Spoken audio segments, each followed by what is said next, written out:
ஆண்டவராகிய இயேசு கிறிஸ்துவின் நாமத்தினாலே உங்களுக்கு வாழ்த்துதலை தெரிவித்துக் கொள்கின்றேன். நாம் தொடர்ச்சியாக இந்த யாத்ராகம புத்தகத்தை நாம் படித்துக் கொண்டு வருகின்றோம். இந்த யாத்ராகம புத்தகத்தின் முதலாவது பகுதியிலே நாம் அவர்களுடைய வாழ்வியலை குறித்தும் அவர்கள் எகிப்திலே இருந்த இந்த சூழ்நிலையை குறித்தும் நாம் படித்துக் கொண்டோம். சிறு காரியங்கள் விடுபட்டிருந்த காரியங்களை இந்த இரண்டாவது பகுதியிலே நாம் படித்துக் கொண்டிருக்கின்றோம்.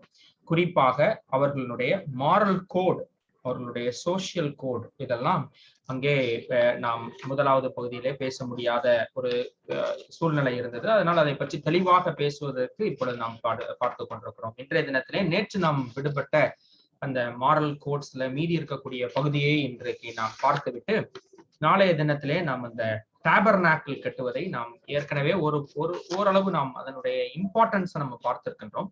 கட்டுகின்ற பணியை தொடர்ச்சியாக அவர்கள் ஒவ்வொன்றாக எப்படி அவர்கள் செய்தார்கள் என்பதை குறித்து நாம் நாளைய தினத்திலே நாம் பார்க்க போகின்றோம்.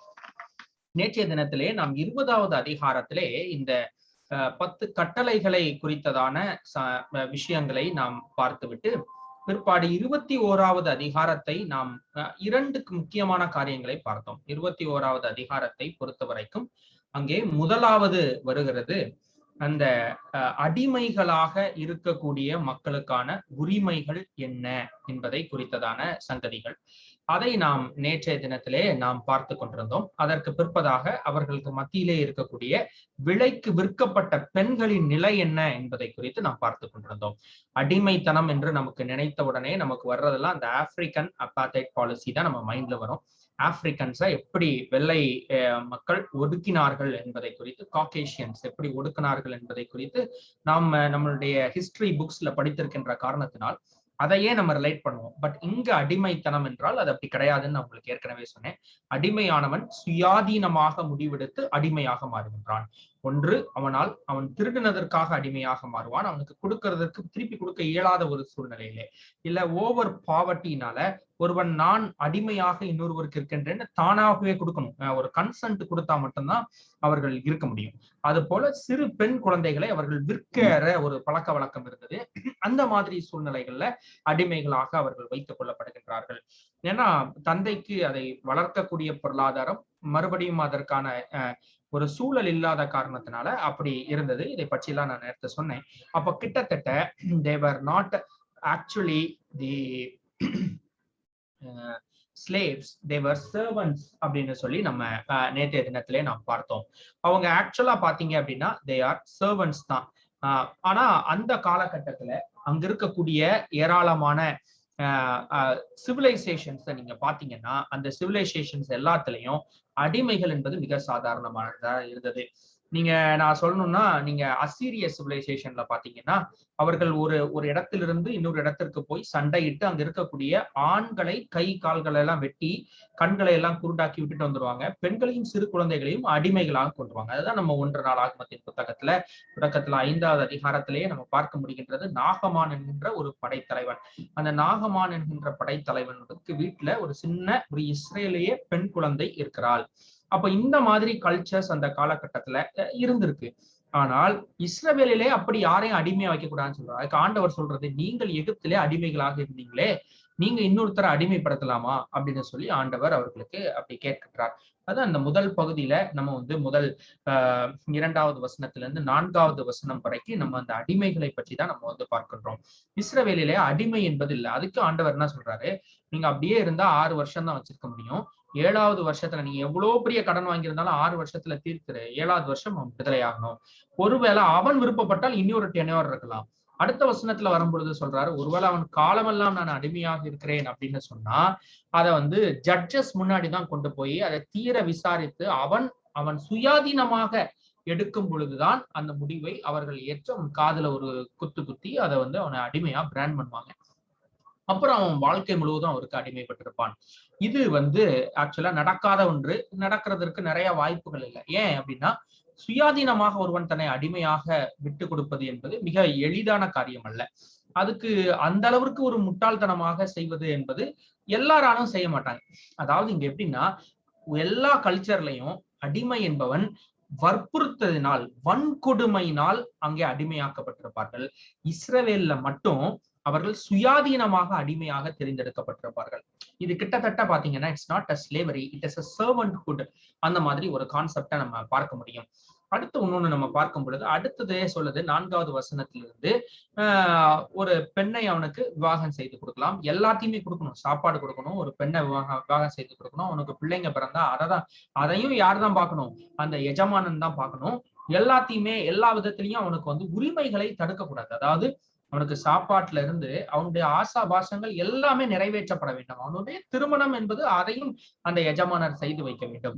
அவனுடைய பெண்ஜாதிக்கும் அவர் அவன் உழைக்கும்படிக்கு அவனுடைய ஊதியம் எல்லாமே அந்த அளவுக்கு இருக்கணும் அப்படின்னு சொல்றாரு.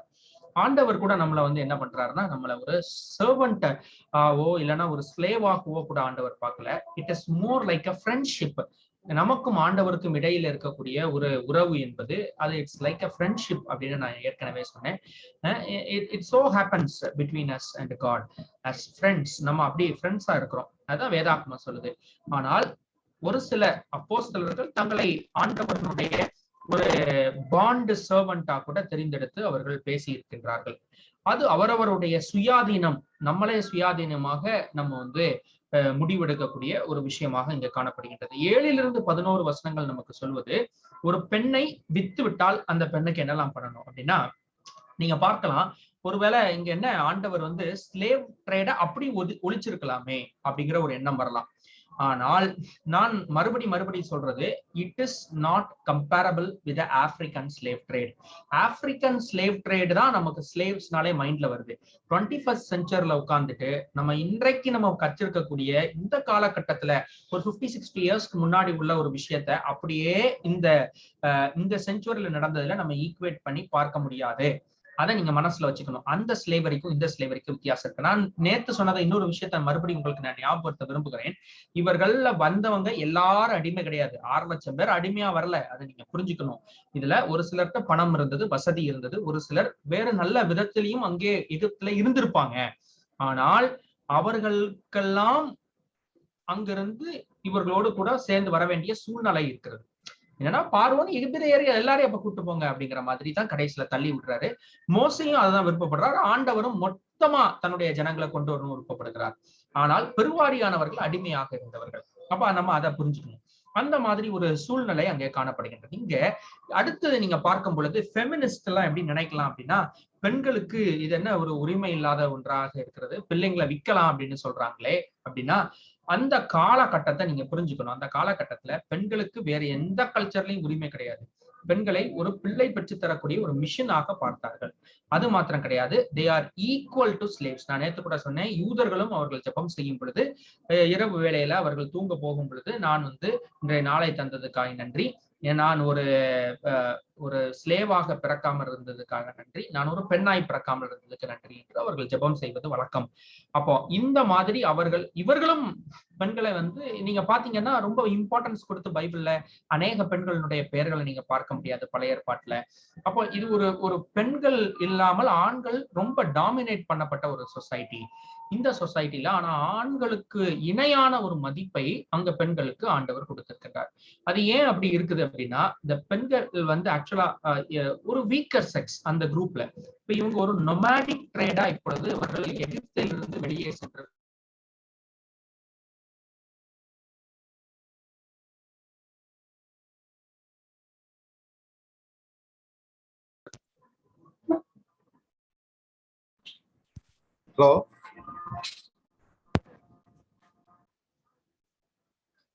அப்படி அவர்கள் வெளியே சென்றிருக்கக்கூடிய ஒரு சூழ்நிலையில இவர்களை ஆக்சுவலா நீங்க பாத்தீங்க அப்படின்னா, இவர்களுடைய ஒரு நிமிஷம் இவர்களை நீங்க பாத்தீங்கன்னா, இவர்களுடைய ஆஸ்பெக்ட்ல பெண்களையும் சிறு குழந்தைகளையும் இவர்கள் காப்பாத்துறதுங்கிறது ஆக்சுவலா ரொம்ப கடினமான ஒரு காரியம். அப்போ பெண்களையும் சிறு குழந்தைகளையும் காப்பாற்றுவது என்றால் அவர்கள் அதற்கு இவர்கள் எல்லாரும் சிரத்தை எடுத்துதான் செய்யணும். அது அவர்களுடைய கடமையாகவும் அங்க இருக்கிறது. அந்த சூழ்நிலையில இவங்க ஒரு பார்ட் ஆஃப் த ஜெண்டரை அவர்கள் கண்ட்ரோல் பண்ணி தான் வைத்திருந்தார்கள். ஆனால் ஆண்டவர் எப்படி பண்றாரு பாருங்க, ஒரு விற்கப்பட்ட ஒரு பெண்மணிக்கு கூட உரிமையை கொடுக்கணும்னு சொல்றாரு. அப்படின்னா அவ விருப்பப்பட்டானா வெளியே போயிடணுமா அந்த இடத்த விட்டு. அவளை ஆக்சுவலா நீங்க திருமணம் 1 இந்த வாங்கினவர் திருமணம் செஞ்சுக்கணும், இல்ல அவர் பையனுக்கு திருமணம் செஞ்சு வைக்கணும்.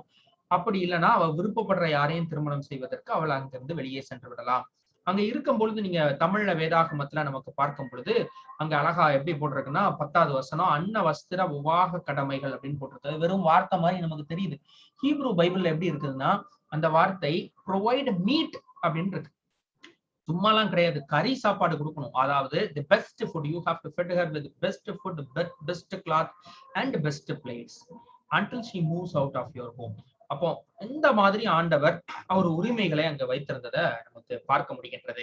அடுத்து என்னன்னா, எப்ப நினைச்சா நீங்க வெளியே போகலாம், she should be redeemed அப்படிங்கறத நமக்கு அங்க பார்க்க முடியும். யாருக்கு விருப்பம் இருக்கிறதோ அவர்களை அவள் தேர்ந்தெடுத்து திருமணம் செய்து கொள்ளலாம். அந்த மாதிரி ஆண்டவர் அந்த பெண் குழந்தைகளுக்கு கூட கொடுத்திருக்கிறத நமக்கு பார்க்க முடிகின்றது அந்த கால சூழ்நிலையில. நீங்க இன்னொரு விதத்தை பாத்தீங்கன்னா, இந்த மாதிரி ஒரு உரிமையை வேறு எந்த கல்ச்சர்லயும் அந்த காலகட்டத்துல பார்க்க முடியாது. அடுத்தது இங்க நீங்க பார்க்கக்கூடியது எல்லாமே ஒரு பெண் குழந்தை கொண்டு போகப்பட்ட ஸ்லேவ்ஸா போனதுக்கு பிறகு பெரும்பாலான காரியம் விபச்சாரம் நடக்கிறதா தான் இருக்கும். ஆனா ஆண்டவர் அதை ஒன்ஸ் ஃபார் ஆல் தடை பண்ணுகிறதை நமக்கு பார்க்க முடிகின்றது. எப்படி ஆண்டவர் இதை எப்படி பண்றாரு அப்படின்னா, இந்த தடை பண்ணுகின்ற காரியத்தை நீங்க பாத்தீங்கன்னா எப்படி பண்றாரு அப்படின்னா, விபச்சாரம் அப்படின்னு இந்த இடத்துல குறிப்பிடப்படவில்லை என்றாலும் ஒரு பெண் குழந்தை அவள் விற்று போடப்பட்டிருக்கின்றால், அவள் வேலைக்காரியாக அங்கே செல்லுகின்றால், அவளை சொல்றாரு லெஜிட்டிமேட்டா marry her. If you are interested you shall marry her or else you marry her to your son. அப்படி இல்லைன்னா அவ யாரையும் திருமணம் பண்ணுவதற்காக விட்டுவிட வேண்டும் என்று ஆண்டவர் சொல்கிறார். அங்க இந்த ஏன்னா பின்னாடி வருகின்ற கட்டளைகள் எல்லாம் பார்க்கும் பொழுது ஒரு பெண்ணை யாரோ ஒருவர் அவரோடு ஒரு உறவு கொண்டு விட்டால் அதை என்னென்ன செய்யணும் அப்படின்னு சொல்லி ஆண்டவர் கட்டளைகள் ஏற்கனவே கொடுத்திருந்தார். அப்படி இருந்தால் அவர் பிரைடல் பிரைஸ் கொடுத்து அந்த பெண்ணை திருமணம் செய்து கொள்ள வேண்டும்.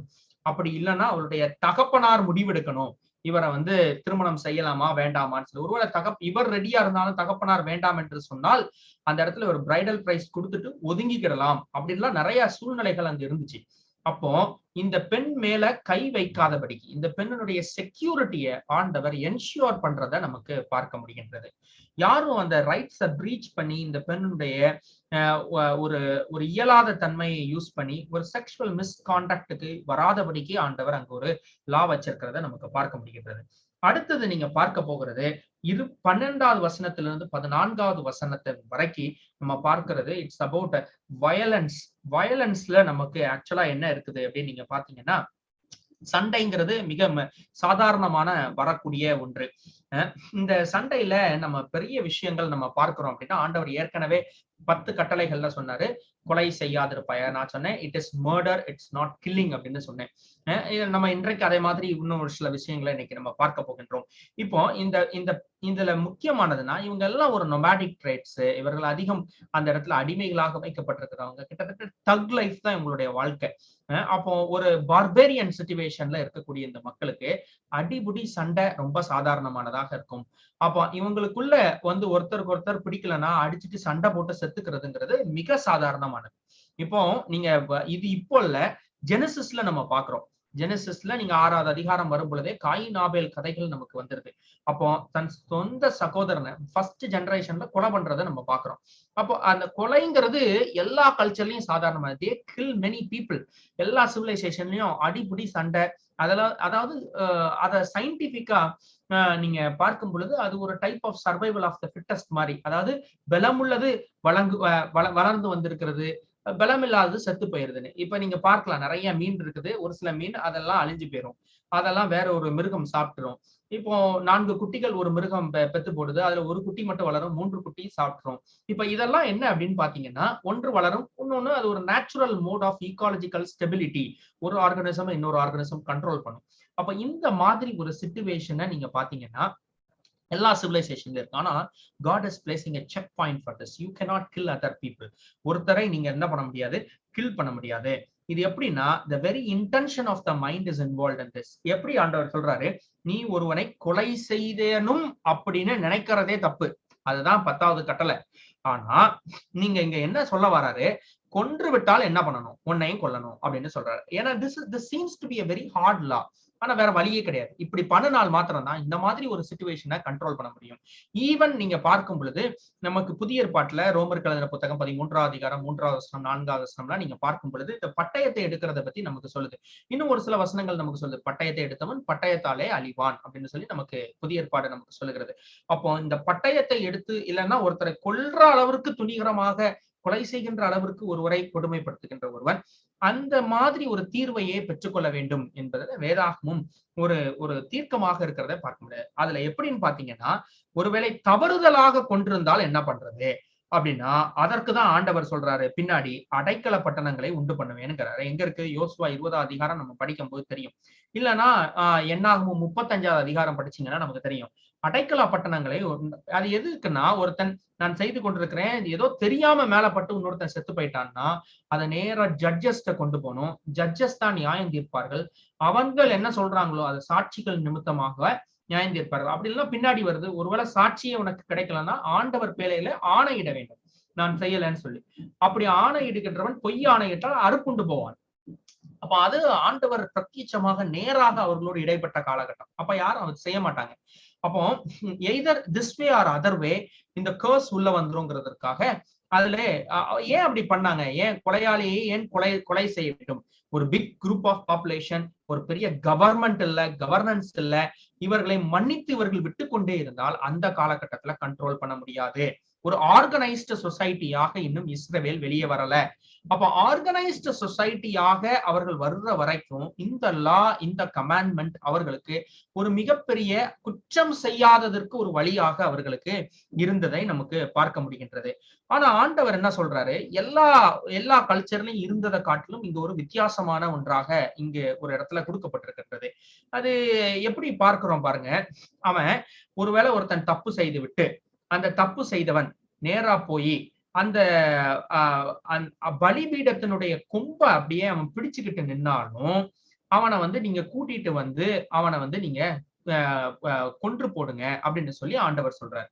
ஏன் ஆண்டவர் இப்படி பலிபீடத்தின் கொம்பை 14வது வசனம் கொம்பை பிடித்து கொண்டிருக்கிறவனை ஏன் கொல்ல சொல்றாரு அப்படின்னா, மத்த எல்லா கல்ச்சர்லயும் எப்படின்னா, ஒருவன் போய் பலிபீடத்துல போய் உட்கார்ந்துக்கிட்டான்னா அவன் கடவுளுக்குரியவனாக மாறி விடுகின்றான், அவனை கடவுள் பார்த்துக்குவாருன்னு சொல்லி எல்லா கல்ச்சர்லயும் விட்டுருவாங்க. ஆனா ஆண்டவர் சொல்றாரு, அப்படி ஒருவன் வஞ்சகம் வைத்து இன்னொருவனை கொன்ற ஒருவன் என்னிடத்தில் வந்தாலும் நானும் அவனை உங்ககிட்ட ஒப்பு கொடுக்குறேன், நீங்க அவனை கொன்று போட்டுடலாம் அப்படின்னு சொல்லி 14வது வசனத்துல சொல்றதை பார்க்க முடியும். அப்ப என்னன்னா, ஆண்டவரும் நம்மளை கொன்றுவாரு, இல்ல மனிதர்கள் இவர்கள் பிடித்த அந்த ஜட்ஜஸ் நம்மளை கொன்றுவாங்க என்று சொல்லி அவர்கள் இந்த மாதிரி தவறுகள் செய்யாது இருக்கிறதுக்கு அங்க ஒரு இடம் இல்லாமல் இருக்கிறதை நமக்கு பார்க்க முடிகின்றது. ஆனா இந்த மாதிரி ஒரு ப்ரொவிஷன் மத்த கல்ச்சர்ஸ்ல அங்க இருக்காது. இன்னொரு விதத்துல பார்க்கும் பொழுது இந்த விஷயம் it is common for all. இது கடைநிலையில இருக்கக்கூடிய ஒரு மனிதனுக்கும் இதுல மேல் நிலையில இருக்கக்கூடிய ஒரு மனிதனுக்கும் ரெண்டு பேருக்கும் பொருந்துற மாதிரி ஒரு விஷயத்த ஆண்டவர் சொல்றாரு. ஆனா வேற கல்ச்சர்ஸ்ல இப்ப ராஜாவும் அவரோடு கூட இருக்கிறவர்களும் கொல்லலாம், மற்றவர்கள் யாரும் கொல்லக்கூடாது அப்படிங்கிற மாதிரி இருக்கும். ஆனா இங்க அப்படி இல்ல, execution of power is common to all அப்படின்னு இருக்கிறத நமக்கு பார்க்க முடிகின்றது. அடுத்த ஒரு முக்கியமான ஒரு விஷயத்தை நமக்கு இந்த 15வது வசனத்துல இருந்து 17வது வசனம் வரைக்கும் சொல்லுது. எப்படின்னு பாத்தீங்கன்னா, first part you shall not kill your parents அப்படின்னு சொல்லுது. ஏன்னா நீங்க கூட கேள்விப்பட்டிருக்கலாம், முதல் மக்கள் தாலிலாம் நம்மளுடைய பகுதிகள அகழ்வாராய்ச்சிகள் முடிவுல கேள்விப்பட்டிருக்கலாம். அந்த காலத்துல மக்கள் நல்ல சாப்பாடு, நல்ல ஒரு திடகாத்திரமான ஒரு உடம்பு, அவர்கள் உழைப்பு அப்படி, அப்போ அவங்க எல்லாம் சீக்கிரத்துல சாக மாட்டாங்க. அப்ப சாகாமல் அதிக வயதாக இழுத்து கொண்டிருக்கக்கூடிய ஒரு மனிதனை இவங்களோ போறது வனாந்திர பாதை, தூக்கிட்டு போறது கஷ்டம், வாழ்ந்தது அடிமை வாழ்க்கை, முக்கால்வாசிவர் வாச்சு வேலை பார்க்கறது கஷ்டம். அப்போ ஒரு கட்டம் வரும் பொழுது இந்த பெருசை கொண்டு போட்டுருவோம் அப்படிங்கிறது அவங்களுக்கு காமன் ஆனது. ஏன்னா நாளைக்கே வேற ஒரு மன்னன் பிடித்தால் கூட இவங்களெல்லாம் தூக்கிட்டு போறதுங்கிறது அவங்களுக்கு ரொம்ப கஷ்டமான ஒரு விஷயம். அவங்கள கொன்று போட்டு விட்டால் ஒரு கட்டத்திற்கு அப்புறவு அவங்க ரொம்ப ஈஸி. இப்ப நீங்க பார்க்கலாம், ராஜாக்களே எங்களை கொண்டு போட்டுருங்க அப்படின்னு சொல்றாங்க. சவுல் ராஜா சொன்னாரு, என்ன கொன்று போட்டு விடுங்கள் அப்படின்னு சொல்லி அவனுடைய ஆயுததாரிட்ட சொல்றாரு. இப்படி அங்க அந்த காலகட்டத்துல என்ன கொன்று போட்டுருங்க அப்படின்னு சொல்லக்கூடிய வழக்கங்கள் அதிகமாக இருக்கு. ஆனா ஆண்டவர் சொல்றாரு, யாரையும் யாரும் கொள்ளுதல் ஆகாது. லீகல் ஒரு லீகல் எக்ஸிகியூஷன் தான் இருக்கணுமே வெளியே யாரும் யாரையும் கொல்றதற்கு உங்களுக்கு உரிமை கிடையாது. அதே நேரத்துல குறிப்பாக உங்களுடைய பேரண்ட்ஸை நீங்கள் கொல்லக்கூடாது, அப்படி கொன்னா உங்களை நான் கொன்றுவேன் அப்படிங்கிறாரு. அதை விட இன்னொரு விஷயம் என்ன அப்படின்னா, you should not threaten your parent that you will kill அப்படிங்கிறார். நான் உன்னை கொன்று போடுவேன் என்று சொல்லி சொல்லக்கூட கூடாதுங்க. அப்படி சொல்லிட்டு என்ன சொல்றாரு பாருங்க, அப்படி ஒருவன் கொன்று போடுவேன் அப்படின்னு சொன்னா, அப்படி அதாவது இந்த தன் தாயார் தகப்பனையாவது சபிக்கிறவன் அப்படின்னு போட்டிருக்கல, அதனுடைய மூல பாஷையில பாத்தீங்கன்னா it is like threatening, it's not cursing, it's threatening. நான் உங்களை கொன்று போட்டுருவேன் நீங்க அப்படின்னு சொன்னா, அப்படிப்பட்ட ஒருவனை அவர்கள் என்ன பண்ணலாமா, ஆக்சுவலா போய் கம்ப்ளைண்ட் பண்ணலாம். எப்படி கம்ப்ளைண்ட் பண்ணலாம், என்னை கொன்று போட்டுருவேன்னு என்னுடைய பையன் சொல்றான்னு சொன்னோடனே அதை ஜட்ஜஸ் விசாரித்து அவர்கள் தான் அவனை கொல்ல வேண்டும். இவர்களா அவனை கொல்லவும் முடியாது. அந்த மாதிரி அவன் ஆனா கொலை செய்யப்பட வேண்டும் என்று ஆண்டவர் சொல்றாரு. ஏன் அப்படி சொல்றாருன்னா, ஏன் அப்படி திட்டுனாலே ஏன் கொல்லணும் அப்படின்னா வேற வழி கிடையாது. அந்த மாதிரி ஒரு சூழ்நிலையில அந்த மக்கள் இருக்கிறாங்க. இந்த இவர்கள் ஒன்று, அதாவது ஆண்டவர் என்ன நினைக்கிறாரு, the very thought that comes in your mind to kill your parent itself is wrong அப்படிங்கிறார். நீங்கள் கொன்று போட வேண்டும் என்று நினைக்கிறதே தவறு. அப்போ நீங்க திட்டிட்டீங்கன்னா நான் உங்களை நான் கொன்று விடுவேன் அப்படின்னு சொல்றதை பார்க்க முடிகின்றது. அடுத்து ஒரு முக்கியமான ஒரு விஷயத்த நம்ம இங்க பார்க்க போகிறோம். இது எப்படி நீங்க பாத்தீங்கன்னா, கிட்னாப் பண்ணனா, அதாவது ஒருவன் ஒரு மனிதனை திருடி விற்று போட்டால் 16வது வசனம், அவன் வசனத்தில் கண்டுபிடிக்கப்பட்டால், அவன் வசத்தில் இருக்க கண்டுபிடிக்கப்பட்டால் நிச்சயமாய் கொலை செய்ய கடவன் அப்படிங்கிறார். ஒரு மனுஷன் திருடுறதுன்னா எப்படி அப்படின்னு பாத்தீங்கன்னா, ஸ்லேவ்ஸ பொதுவா திருடுறது உண்டு. அதே போல ஒரு இயலாத ஒரு மனிதனை இன்னொருத்தர் எடுத்துக்கிட்டு அதை என்ன பண்ணுவாங்க அப்படின்னா, அவர்கள் தங்கள் சொந்தம் கொண்டாடுகின்ற காரியங்கள் உண்டு. இந்த மாதிரி விஷயங்களை ஆண்டவர் வெறுக்கிறத நமக்கு பார்க்க முடியும். அதாவது ஸ்லேவ்னா சர்வன்ட் என்பவன் சுயாதீனமாக நான் வேலை பார்க்கின்றேன் என்று சொல்லி வர வேண்டும். எந்த காரணத்தை கொண்டும் அவன் போர்ஸ்ட் லேபராக இல்லைன்னா ஒரு என்ஸ்லேவ்மெண்ட்டுக்கு போகக்கூடாது அப்படின்னு சொல்லி ஆண்டவர் நினைக்கிறத நமக்கு பார்க்க முடிகின்றது. இன் கான்ட்ராஸ்ட் டு தட், நீங்க ஆப்பிரிக்கன் ஸ்லேவ் ட்ரேட பாத்தீங்கன்னா, அவர்கள் அடித்து துன்புறுத்தி ஒரு கப்பல்ல அடைக்கப்பட்டு ஒரு இடத்துல இருந்து இன்னொரு இடத்திற்கு சாப்பாடு இல்லாமல், அவர்களுடைய இயற்கை உபாதைகளுக்கு வழி இல்லாமல் அவர்கள் கொண்டு வரப்பட்டு அவர்கள் யூரோப்பியன் கண்ட்ரீஸினுடைய வீதிகள்ல வைத்து கூவி விற்கப்பட்டார்கள். அது ஆப்பிரிக்கன் ஸ்லேவ் ட்ரேட். இங்க ஆண்டவர் என்ன சொல்றாரு, ஒருத்தனை அவன் விருப்பம் இல்லாமல் நீ தூக்கிட்டு போய் உனக்கு அடிமையாக்கி கொண்டால் நீ கொல்லப்பட வேண்டும் என்று அங்கே சொல்லப்படுகிறார். அது எப்படி சொல்றாருன்னா, you have to surely B guilt அப்படிங்கிறார். நிச்சயமாய் கொல்லப்பட வேண்டும் அப்படின்னு சொல்றத நமக்கு பார்க்க முடிகின்றது. எப்படி இருந்துச்சுன்னா, most slavery in old civilisation it is by kidnap. இந்த ஸ்லேவ்ஸ் எல்லாமே கிட்னாப் பண்ணப்பட்டு வந்தவர்கள் தான். அசிரியர்கள்லாம் ஆக்சுவலா இதுதான் செஞ்சாங்க. ஒரு இடத்துக்கு போய் அங்க இருக்கக்கூடிய திரகாத்திரமான மனிதர்கள், அதாவது குறிப்பா பெண்கள் குழந்தைகளை கொண்டு வந்து அவர்களை வைத்து ஸ்லேவ்ஸாக பண்ணாங்க. Kidnapping is a form of slavery. ஆனால் ஆண்டவர் கிட்னாப்பிங்க அபாலிஷ் பண்றதை நமக்கு பார்க்க முடிகின்றது. இந்த பிப்ளிக்கல் ஸ்லேவரிங்கிறது வேற மாதிரி. ஆண்டவரும் நம்மகிட்ட அதுதான் எதிர்பார்க்கின்றார். வில்லிங்னஸோட வரணும். அவருடைய கொள்கைகளை ஏற்றுக்கொள்றதுக்கு கூட we should be willing to have that. இப்போ சப்போஸ் நம்ம வில்லிங்கா இல்லைன்னு வச்சுக்கோங்களேன், we are free to choose what is right and what is wrong. ஆண்டவர் அழகா சொன்னாரு, 2 பெரிய வாசல்கள் இருக்குது, அதாவது 2 பெரிய வழிகள், பாதைகள் இருக்கிறது. ஒன்று அகலமான பாதை, இன்னொன்று நேரோவே, அது ஒரு நெருக்கமான ஒரு சிறிய பாதை. நீங்க எதுல போகணும்னு சூஸ் பண்றீங்களோ அதுல போகிறது உங்களுக்கு சரியா இருக்கும் அப்படின்னு சொன்னாரு. ஆண்டவர் சொன்னாரு, அகல பாதைக்கு போறது டெஸ்டினேஷன் நான் சொல்லியிருந்தேன், அது இட் லீட்ஸ் டு ஹெல். ஆனா நேரோவான பாதைக்குள்ள போறது it leads to heaven. What is needed for யூங்கிறத யூ சூஸ்னு ஆண்டவர் எல்லாரையும் நீங்க நேரோல தான் போகணும்னு ஃபோர்ஸ் பண்ணல. we are not slaves to God. Actually we are choosing as a slave to Satan. பொதுவாக சாத்தான் என்ன பண்றான், we are choosing ourselves as a slave to Satan. என்ன பண்றான், சாத்தான் நம்மளை நெருக்குகின்றான், நம்மளை அப்படியே தள்ளுகின்றான், தவறு செய்வதற்கு நம்மளை அடிமைப்படுத்துகின்றான். ஆண்டவரோ he is calling us, அவ்வளவுதான், ஒரு கால் கொடுக்குறாரு. இந்த அடிமைத்தனத்திற்கெல்லாம் அவர் கூப்பிடல, அவர் கால் தான் பண்றார். சுயாதீனமாக அவர் எல்லா இடங்களும் இன்னைக்கு பாருங்க, இன்னைக்கு நமக்கு ஆண்டவருடைய வார்த்தை எவ்வளவு அழகா எவ்வளவு லேசா எல்லா பக்கமும் போக முடியும். ஆனா அவர் ஃபோர்ஸ் பண்ணல. whereas sin is compelling us, நம்மள sin கம்பல் பண்ணுது, இதை செஞ்சா திருப்பி செய்யணும் அப்படின்னு சொல்லி நம்மை அதை அடிமைப்படுத்துகின்றதை நமக்கு பார்க்க முடியாது. சோ ஆண்டவருடைய சுயாதீனத்திற்கும் சாத்தானுடைய அடிமைத்தனத்திற்கும் நிறைய வித்தியாசம் இருக்கிறத நமக்கு பார்க்க முடிகின்றது. அதே மாதிரி யாரையும் டெத் த்ரெட் செய்யக்கூடாதுங்கிறார். ஒரு அடுத்த ஸ்லாட் என்ன வராரு பாருங்க, 18 இருந்து 19 வரைக்கும் நமக்கு வரும் பொழுது என்ன பண்றாங்க, 18 இருந்து 19வது அதிகாரம் வரும் பொழுது ஒரு மனுஷனை இன்னொரு மனுஷன் சண்டை போட்டு கொன்னுட்டான்னா கல்லறிந்து அவனையும் கொல்ல வேண்டும் அப்படிங்கிறார். ஏன் அப்படி சொல்றாரு அப்படின்னா, ஒருத்தரும் இன்னொருத்தரும் ஈஸியா கொல்ல முடியாது. கொல்ற அளவுக்கு நீ வஞ்சகம் வைத்து சண்டை போடுவது கூடாது அப்படிங்கறதுதான். ஆனா அடுத்து என்ன சொல்றாரு பாருங்க, ஒருவேளை அவன் வந்து தப்பிச்சுட்டான்னு வச்சுக்கோங்களேன், அவனுக்கு மருத்துவ செலவை நீ கொடுத்து அவனுடைய எல்லா எக்ஸ்பென்ஸையும் நீ ஏத்துக்கிட்டு நீ போகணுங்கிறார். ஏன் அப்படி சொல்றாரு அப்படின்னு நீங்க பாத்தீங்கன்னா, அவனுக்கு இவனை கொல்லணுங்கிற மாதிரி இல்ல, ஒரு கொல்லணுங்கிற மாதிரி இன்டென்ஷன் இருந்தா கொன்றுப்பான். ஆனா கொல்லணுங்கிற இன்டென்ஷன் இல்ல. he punished him for certain things. இப்போ ஃபார் எக்ஸாம்பிள் ஸ்லேவ்ஸ அவங்களுடைய மாஸ்டர்ஸ் பனிஷ் பண்ணாங்க, பனிஷ் பண்ணலாம் என்று அவர்களுக்கு உரிமையும் இருந்தது. ஒரு தவறு நடக்கும் பொழுது ஸ்லேவ்ஸ் ஆர் பனிஷ்ட். ஆனா டு சர்டன் எக்ஸ்டென்ட் அதான் ஆண்டவர் சொன்னாரு, ஒரு அடிமையையும் நீங்க கொல்லக்கூடாது, யூ கேன் பனிஷ் ஹிம். இத என்ன நடந்துச்சு, இந்த மாதிரி விஷயங்களை greedy people they misuse it. இப்போ ஒருத்தர் நிறைய செல்வம் இருக்குன்னா அவர் வந்து பணத்தை கொடுத்து அவரை அடிச்சுட்டு பணத்தை கொடுத்துருவாரு.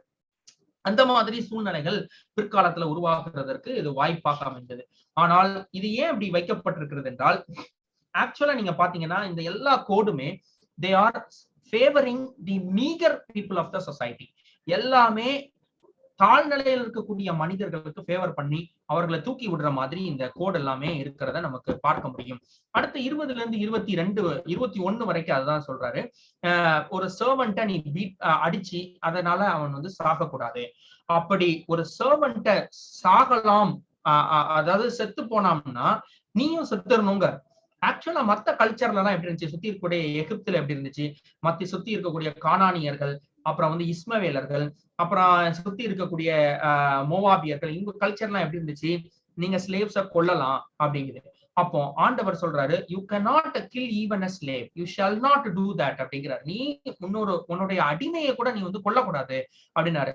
there is something very strongly given for slaves too. ஏன்னா ஸ்லேவ்ஸுக்கு வேற ஹோல்டே கிடையாது, வேற எங்கேயுமே ஸ்லேவுக்கு உரிமைகள் கொடுத்ததா வேற கல்ச்சரே கிடையாது. ஆண்டவர் கொடுக்கக்கூடிய இந்த கட்டளைகள்ல மட்டும் இதை நமக்கு சொல்றத நமக்கு பார்க்க முடிகின்றது. அடுத்தது நீங்க பாத்தீங்கன்னா, அதாவது God restricts the powers of masters. மாஸ்டர்னுடைய பவரை ரெஸ்ட்ரிக்ட் பண்ணி நிறைய பவர் ஸ்லேவுக்கு அவர் கொடுக்கறத பார்க்க முடிகின்றது. நிறைய நேரங்கள்ல நமக்கு எல்லா சொசைட்டியும் எப்படி கொடுக்கும்னா, பவர் யாருக்கு கொடுத்து வச்சிருக்கோம்னா மாஸ்டருக்கு. ஸ்லேவ்ஸுக்கு பவர் ரொம்ப கம்மியா இருக்கும். ஆனா அதே நேரத்துல தலக்கு மாத்தி ஆண்டவர் கொடுக்கறத நமக்கு பார்க்க முடிகின்றது. இது இப்ப சப்போஸ் ஏதாவது ஒரு விஷயம் நடக்குதுன்னு வச்சுக்கோமே, இந்த ஸ்லேவ்ஸுக்கு டெத் நடக்குதுன்னா மாஸ்டரும் செத்துடணும் அப்படின்னா எந்த மாஸ்டராவது அந்த ஸ்லேவ்ஸ கொல்லுவாங்களா? ஆக்சுவலா இந்த ஸ்லேவ்ஸ் ஆர் தியர் ப்ராப்பர்ட்டி தான். இவங்களை வந்து மத்த கல்ச்சர்லாம் மர்டர் பண்ணலாம் அப்படின்னு ஒரு உரிமை கொடுக்கும் பொழுது, இங்க மட்டும் என்ன சொல்றாரு, ஒரு மனிதனை இன்னொருவன் கொல்லலாகாது, இவனும் ஒரு மனிதன், அதனால நீ அவனை கொல்லக்கூடாது அப்படிங்கிறாரு. இதுல இன்னொரு விஷயம் என்ன அப்படின்னு பாத்தீங்கன்னா, இதெல்லாம் பொறுத்துதான் ஒரு ஸ்லேவ் 6 வருஷம் கழிச்சு 7வது வருஷத்துல அடுத்த டென்யூருக்கு ஒத்துக்கிறான். அவன் ஒரு வேளை இந்த இடத்துல இந்த மாதிரி பனிஷ்மெண்ட் வாங்கியிருந்தான், அடி வாங்கியிருந்தான்னா அவன் வேகமா உருண்டோடி 6 வருஷம் ஓடிடும். அப்ப 7வது வருஷம் வரும் பொழுது let me go out of your house அப்படின்னு சொல்லி அவன் போயிடுறத நமக்கு ஈஸியா நமக்கு காண முடியும். ஏன் அப்படின்னா அதுக்கு ஒரு வாய்ப்பு இருக்கு. மத்த சிவிலைசேஷன்ல எப்படி இருந்துச்சு அப்படியே கிடையாது. அவன் லைஃப் லாங் பாண்டட் சர்வெண்ட். அப்ப அடிச்சாலும் பிடிச்சாலும் அங்கதான் இருப்பான், வேற வழியே கிடையாது. ஆனா ஆண்டவர் என்ன பண்ணாரு, உன்னுடைய குரூயலா ஒரு மாஸ்டர் இருந்தாருன்னா 6 வருஷத்துல நீ அவனை விட்டுட்டு வெளியே போயிடலாம் வெளியே. இந்த மாதிரி ஒரு விஷயத்த செய்து வைத்திருக்கிறதை நமக்கு பார்க்க முடிகின்றது. அதுக்கு பிறகு ஆக்சுவலா நீங்க பாத்தீங்க அப்படின்னா நமக்கு 22ல இருந்து 25வது வசனம் வரைக்கும் நமக்கு வருகிறது. இது லா ஆஃப் ரெபியூட்டேஷன் அப்படின்னு சொல்றோம். இது ஆக்சுவலா நீங்க எப்படி நீங்க பாத்தீங்கன்னா, ஒரு பெண் கர்ப்பவதியாக இருக்கின்றால் அந்த பெண்ணுக்கு ஒரு குழந்தை வயித்துல இருக்கிறது, சண்டை பண்ணும் பொழுது அந்த கர்ப்பவதியான அந்த ஸ்திரீய ஒருத்தன் அடிச்சிருந்தான். அதனால அந்த கற்பு வச்சுக்கோமே. அப்படின்னா என்ன பண்ணணும்னா, ஆண்டவர் என்ன சொல்றாரு அப்படின்னா, ஜீவனுக்கு ஜீவன் அப்படிங்கிறார். அந்த பெண்ணை கொன்றது நிமித்தமாக அடித்தவனை கொன்று விட வேண்டும் அப்படிங்கிறார். இதுல என்னன்னா, மற்ற கல்ச்சர்ஸ்ல எல்லாம் பெண்கள் அவ்வளவு தூரம் அவங்களுக்கு உரிமை கிடையாது. ஒரு பெண் கொல்லப்பட்டால், ஏன்னா 1க்கு மேற்பட்ட மனைவி அவர்கள் வைத்திருப்பார்கள், இன்னும் 4 மனைவி அவர்கள் கட்டுவதற்கு அவர்களுக்கு உரிமைகள் இருந்துச்சு. சொசைட்டி யாரும் 4 மனைவி வைத்திருக்கிறார்கள் அப்படின்னா யாரும் அவங்கள தப்பா நினைக்கல. இன்னைக்கு இருக்கிற கால சூழ்நிலையை நீங்க எடுத்து டிட்டர்மைனே பண்ணக்கூடாது. அவர்களுக்கு ஒரு ஃப்ரீ வில் இருந்துச்சு அதுல எல்லாம். அப்போ அப்படி ஒரு சூழ்நிலையில இருக்கும் பொழுது ஒரு பெண் இறக்கிறத ஏற்கனவே ஒரு அடிமை மாதிரி வைத்திருந்தாங்க அந்த சொசைட்டிஸ்ல பழைய காலத்துலன்னு சொல்லும் பொழுது, இப்போ ஆண்டவர் இப்படி ஒரு உரிமை கொடுக்கறதுங்கிறது இந்த மக்களுக்கே பெரிய ஷாக்கிங்கா இருக்கும். ஒரு பெண்ணுக்கு இன்னொரு ஆணை அவர் என்ன பண்றாரு, இப்பதான் ஆண்டவர் என்ன பண்றாரு பாருங்க, men and women R equal அப்படின்னு இங்க காண்பிக்கிறத பார்க்கணும். ஒரு பெண்ணுக்கு ஒரு ஆணை அவர் கொள்றாரு. இப்ப நீங்க பாத்தீங்கன்னா எல்லாத்துலயும் எப்படி இருக்கும்னா, இதுக்கு முன்னாடி வரைக்கும் நம்ம சொன்னதெல்லாம் ஆணுக்கு ஆண், ஆணுக்கு ஆண். அப்ப அந்த ஆணுக்கு ஆஹ் ஒரு ஒரு பெண்ணுக்கு ஒரு ஆணுன்னு இங்கதான் கொண்டு வர்றாரு. அப்ப என்ன பண்றாரு, இந்த side of God there is no distinction or difference. என்ன பண்றாரு, ஒரு பெண் இறந்தால் அதற்கு ஒரு ஆண் என்ன பண்ணணும், அதற்கு காரணமாயிருந்த ஆணையும் ஆண்டவர் கொள்ளுவதற்கு அவர் அங்க ஒரு சட்டத்தை ஏற்படுத்துகிறதை நமக்கு பார்க்க முடிகின்றது. அது எப்படி பண்ணணுமா, ஒருவேளை அந்த அந்த பெண்ணும் அந்த பெண்ணினுடைய குழந்தையும் தப்பிச்சுன்னு வச்சுக்கோமே, தப்பிச்சிட்டாங்க 2 பேரும். அப்ப தப்பிச்சிட்டாங்க அப்படின்னா, ஒருவேளை அந்த பெண்ணுக்கும் இந்த குழந்தைக்கும் ஏதாவது ஒரு பிரச்சனை வந்துருந்துச்சுன்னா, அந்த பிரச்சனைய எப்படி பண்ணணுமா, அவ புருஷன் என்ன சொல்றாரோ அந்த இந்த மாதிரி என் பெண்ணுக்கு என்னுடைய மனைவிக்கும் இந்த குழந்தைக்கும் ஆயிட்டுன்னு சொல்றதையும், அதெல்லாம் நியாயம் தீர்த்து அங்க இருக்கக்கூடிய நியாயாதிபதிகள் என்ன சொல்றாங்களோ அந்த 2ஐயும் சேர்த்து செய்யணும். அது எப்படி செய்யணுமா, கண்ணுக்கு கண், காலுக்கு அதாவது காதுக்கு காது, கைக்கு கை, என்ன என்ன டேமேஜோ அதே டேமேஜ் அவனுக்கு வந்துடும். அப்ப யாராவது செய்வாங்களா எதிர்த்து, யாராவது ஒரு பெண்ணை திருப்பி அவர்கள் ஒரு ஒரு கொல்லுவார்களா அப்படின்னா கொல்ல மாட்டாங்க. He is giving some protection to all sectors. அந்த இடத்துல அடிமைகளுக்கு கொடுத்தாரு, பெண்களுக்கு கொடுத்தாரு. இப்ப அதாவது வீக்கர் ஜெனரேஷனுக்கு தான் ஃபர்ஸ்ட் அவருக்கு வராரு. அதுக்கப்புறம் தான் போக போக போக பிரீஸ்ட் வரைக்கும் அவர் லா கொடுக்குறாரு. ஃபர்ஸ்ட் பாக்குறாரு அடிமைகள் ரொம்ப மோசமான நிலைமையில இருக்காங்க, கொடுத்துருவோம். செகண்ட் பாக்குறாரு பெண்களும் அடிமைப்படுத்தப்பட்டிருக்கிறார்கள், அப்ப பெண்களுக்கு கொடுத்துருவோம் அப்படிங்கிறாரு. பெண்களை யாரும் கொடுமைப்படுத்த முடியாது. எப்படி பாருங்க, யாராவது சூடு வச்சு கொடுமைப்படுத்தினாங்கன்னா சூட்டுக்கு இவனுக்கு சூடு கொடுக்கணுங்கிறாரு. காயம் உண்டாக்கும்படி அடிச்சா காயத்துக்கு காயம் கொடுக்கணுங்கிறாரு. தழும்பு வந்துச்சு அப்படின்னா தழும்புக்கு தழும்பு கொடுக்கணுங்கிறாரு. அதாவது அப்ப யாரும் இந்த மாதிரி அடிக்க மாட்டான் அப்படிங்கிற மாதிரி ஒரு ஒரு ஒரு ஹேண்ட்ஸ் கொடுக்கறத நமக்கு பார்க்க முடிகின்றது. அதாவது இது எப்படியா பாருங்க, ஒரு அடிமை பெண்ணை கூட அடிக்கக்கூடாது, ஒரு அடிமை பெண்ணை கூட அடிக்கக்கூடாது. இது நம்ம பெண்கள்னா நம்ம பொதுவா என்ன செய்வோம், வீட்டுல இருக்கக்கூடிய பெண்கள் அப்படின்னு நினைப்போம். இது ஒரு அடிமை பெண்ணுக்கும் இந்த இது பொருந்தும் அப்படிங்கிறார். அப்போ வீட்டுல இருக்கக்கூடிய தன்னுடைய மனைவியாக இருந்தாலும் அததான் மாஸ்டர் சொல்லணும். அவருக்கு கீழே இருக்கக்கூடிய ஒரு அடிமையானவனுடைய மனைவியாக இருந்தாலும் அதுதான் அந்த மாஸ்டருக்கு இருக்கக்கூடிய ஒரு பெரிய ஒரு கட்டளையாக இங்க நமக்கு பார்க்க முடிகின்றது. இது ஏன் ஆண்டவர் இப்படி ஒரு கட்டளைகளை வைத்திருக்கிறார் அப்படின்னு நீங்க பாத்தீங்கன்னா, அந்த காலகட்டத்துல எப்படி அடிமைகள் ரொம்ப பாதிக்கப்பட்டிருந்தாங்களோ அதே மாதிரி பெண்கள் ரொம்ப பாதிக்கப்பட்டிருந்தாங்க. அவர்களுடைய எமான்சிபேஷனுக்கு அது ஒரு வழிவகுத்ததாக இருந்தது. இன்னொன்னு, இப்படி ஒரு கண்ணுக்கு கண் பல்லுக்கு பல்லுன்னு கட்டளை வைக்கலன்னா இந்த மாதிரி ஒரு நொமாடிக் ட்ரைப, ஒரு பார்பேரியன் ஒரு கல்ச்சர்ல இருக்கக்கூடிய ஒரு பீப்புளை கண்ட்ரோல் பண்ணி கொண்டு போறது அந்த கால சூழ்நிலைக்கு முடியாது. அதான் ஆண்டவர் அதை திருப்பி மாத்துறாரு. அதை புதிய ஏற்பாடுக்கு வரும் பொழுது அன்பினால் அதை மாற்றுகிறதை நமக்கு பார்க்க முடிகின்றது. அடுத்து 28வது வசனத்துல இருந்து நம்ம பார்க்கும் பொழுது, நான் வேகமா போறேன். நீங்க பாத்தீங்கன்னா மிருகங்களை பற்றி நமக்கு கொடுக்கப்பட்டிருக்கிறது. ஏன் மிருகங்களை பற்றி அவர்கள் கொடுத்திருந்தாங்கன்னா, அதை தானே அவங்க வளர்த்தாங்க, வேலை இடத்துல இருக்கிறது. அப்ப என்ன சொல்றாரு, நீங்க ஒரு லீடர்னா நீங்க உங்களுடைய மிருகத்தை டேம் பண்ணணும் அப்படின்னு சொல்றதை நமக்கு பார்க்க முடிகின்றது. அடுத்தது இன்னொரு ஒரு விஷயம் இருந்துச்சு. என்ன அப்படின்னா, நீங்க 26, 27 வசனத்தெல்லாம் நீங்க பார்க்கும் பொழுது, ஒரு மாஸ்டர் ஒரு அடிமையும் அடிமை பெண்ணையும் அப்படி அடிக்க முடியாது, வைக்க முடியாது. இப்போ நம்ம வேலை பார்க்கக்கூடிய இடங்கள்ல பாத்துக்கோம். Let us imagine us very higher officials. இல்லைன்னா நீங்க ஒரு வேலை உண்மையாவே ஒரு பெரிய ஹையர் அபிஷியலா இருக்கலாம். நீங்க தான் சுப்பீரியர் பர்சன் இந்த இன்ஸ்டிடியூஷன். நீங்க வேலை பார்க்கிற ஸ்தலத்துல நீங்க தான் உயர் அதிகாரி. உங்களுக்கு கீழே வேலை பார்க்கக்கூடிய மக்களை ரொம்ப துஷ்டமாக இல்லைன்னா ரொம்ப சாதாரணமான பழித்து பேசக்கூடிய ஒருவராக நீங்க இருக்கக்கூடாது அப்படிங்கிறாரு ஆண்டவர். இங்க எப்படின்னா, அடிமை பெண்ணுதான், அடிமை ஆணுதான், ஆனா அவனை அடிக்கிற அளவுக்கு இல்லைன்னா அவனை பாதிக்கிற அளவுக்கு நீங்க செய்யக்கூடாதுன்னு ஆண்டவர் சொல்றதை நமக்கு பார்க்க முடிகின்றது. இப்ப இன்னைக்கு நம்மளுடைய வேலை ஸ்தலங்கள்ல நீங்க எடுத்து பார்த்துக்கோங்களேன், ஆண்டவர் என்ன சொல்றாரு, you have to be with humanity and love அப்படின்னு சொல்றதை நமக்கு பார்க்க முடிகின்றது. அன்றாடம் நாம் வேலை பார்க்கின்ற ஸ்தலத்துல இந்த மாதிரி பார்க்கிறோம். நான் சொன்ன அடிமை என்று எழுதி இருக்கிறது, இட் இஸ் எ சர்வெண்ட். நமக்கு கீழே நிறைய சர்வெண்ட்ஸ் வேலை பார்க்கறாங்க. அந்த சர்வெண்ட்ஸ்ட நம்ம அவர்களை ஒரு ஒரு பாதிப்புக்குள்ளாக்குகின்ற அளவிற்கு நம்மளுடைய நடவடிக்கைகள் இருக்கிறதா அப்படிங்கிறத நம்ம யோசித்து பார்க்கணும். ஏன்னா நிறைய கல்ச்சர்ஸ்ல அப்படி இருந்துச்சு. ஆனா ஆண்டவர் இதை மாற்றுகிறதை நமக்கு பார்க்க முடிகின்றது. அடுத்து 28 இருந்து நமக்கு 32வது வசனம் வரைக்கும் நமக்கு வரக்கூடிய காரியம் என்ன அப்படின்னு நீங்க பாத்தீங்கன்னா, அவர்கள்ட்ட இருந்த பெரிய மிருகம் வந்து ஹார்ஸ் கிடையாது. ஈஜிப்தியன்ஸ்ட ஹார்ஸ் இருந்துச்சு. இவங்ககிட்ட என்ன இருந்துச்சு? ஆக்ஸ் இருந்துச்சு. மாடுகள் வளர்த்தார்கள். இந்த மாடுகள் ஆக்சுவலா நீங்க பாத்தீங்கன்னா, மாடை டைம் பண்றது கொஞ்சம் கஷ்டம். ஆடு வளர்த்தாங்க, ஆடை ஈஸியா டைம் பண்ணிடுவாங்க. அதனால பெரிய பாதிப்பு வரும். அன்றைக்கு திடகாத்திரமான மனிதர்கள் தான் ஒரு ஆடு முட்டை வருதுன்னா அதை பிடிச்சு தள்ளி கூட வச்சிருவாங்க. ஆனா மாடு அப்படி பண்ண முடியாது. மாடு ரொம்ப பெருசு. அப்போ ஒரு மாடு முட்டி பழகி விட்டது என்றால் அது எல்லாரையும் முட்ட ஆரம்பித்து விடும். அதனால அதை கொன்றணும் அப்படிங்கிற சொல்றதை நமக்கு பார்க்க முடிகின்றது. அடுத்து என்னன்னா, அந்த மாஸ்டர் அதை ட்ரெயின் பண்ணாம போனாரு பாருங்க. அதாவது இன்னொரு விதத்துல இந்த இந்த மாடுகளை ஒரு வெப்பனா இவர்கள் பயன்படுத்த முடியாது. என்ன சொல்லலாம்? நான் தானே அடிக்க கூடாது, என் மாடு அடிச்சா என்ன? இப்போ என் மாடை நான் வந்து ட்ரெயின் பண்ணி நான் வந்து இன்னொருத்தர முட்டுறதுக்கு வைப்பேன் அப்படின்லாம் பண்ண முடியாது. ஏன் அப்படின்னா, யூ ஷுட் நாட் டேம், அதாவது you should not train your animal as a weapon. நீங்க வெப்பனா பண்ணக்கூடாது. நீங்க என்ன பண்ணலாம்? You have to tame your animal. டேம்னா நீங்க அதை கட்டுப்படுத்துகின்ற விதத்துல அதை வந்து பண்ணணும் அப்படின்னு சொல்றாரு. என்ன ஒரு ஒரு கொன்னுட்டுனா நீங்க அதை கொன்றணும். அத இன்னொரு ப்ராப்பர்ட்டி லாஸ், மணி லாஸ்னா அத இந்த ஓனர் ஆஃப் த ஆக்ஸ் வந்து அதை கொடுக்கறத நமக்கு பார்க்க முடிகின்றது. இப்ப என்ன சொல்றாரு? ஒருவேளை அது ஒரு அடிமையானவனை கொன்று விட்டது என்றால், இப்ப அடிமையாக இல்ல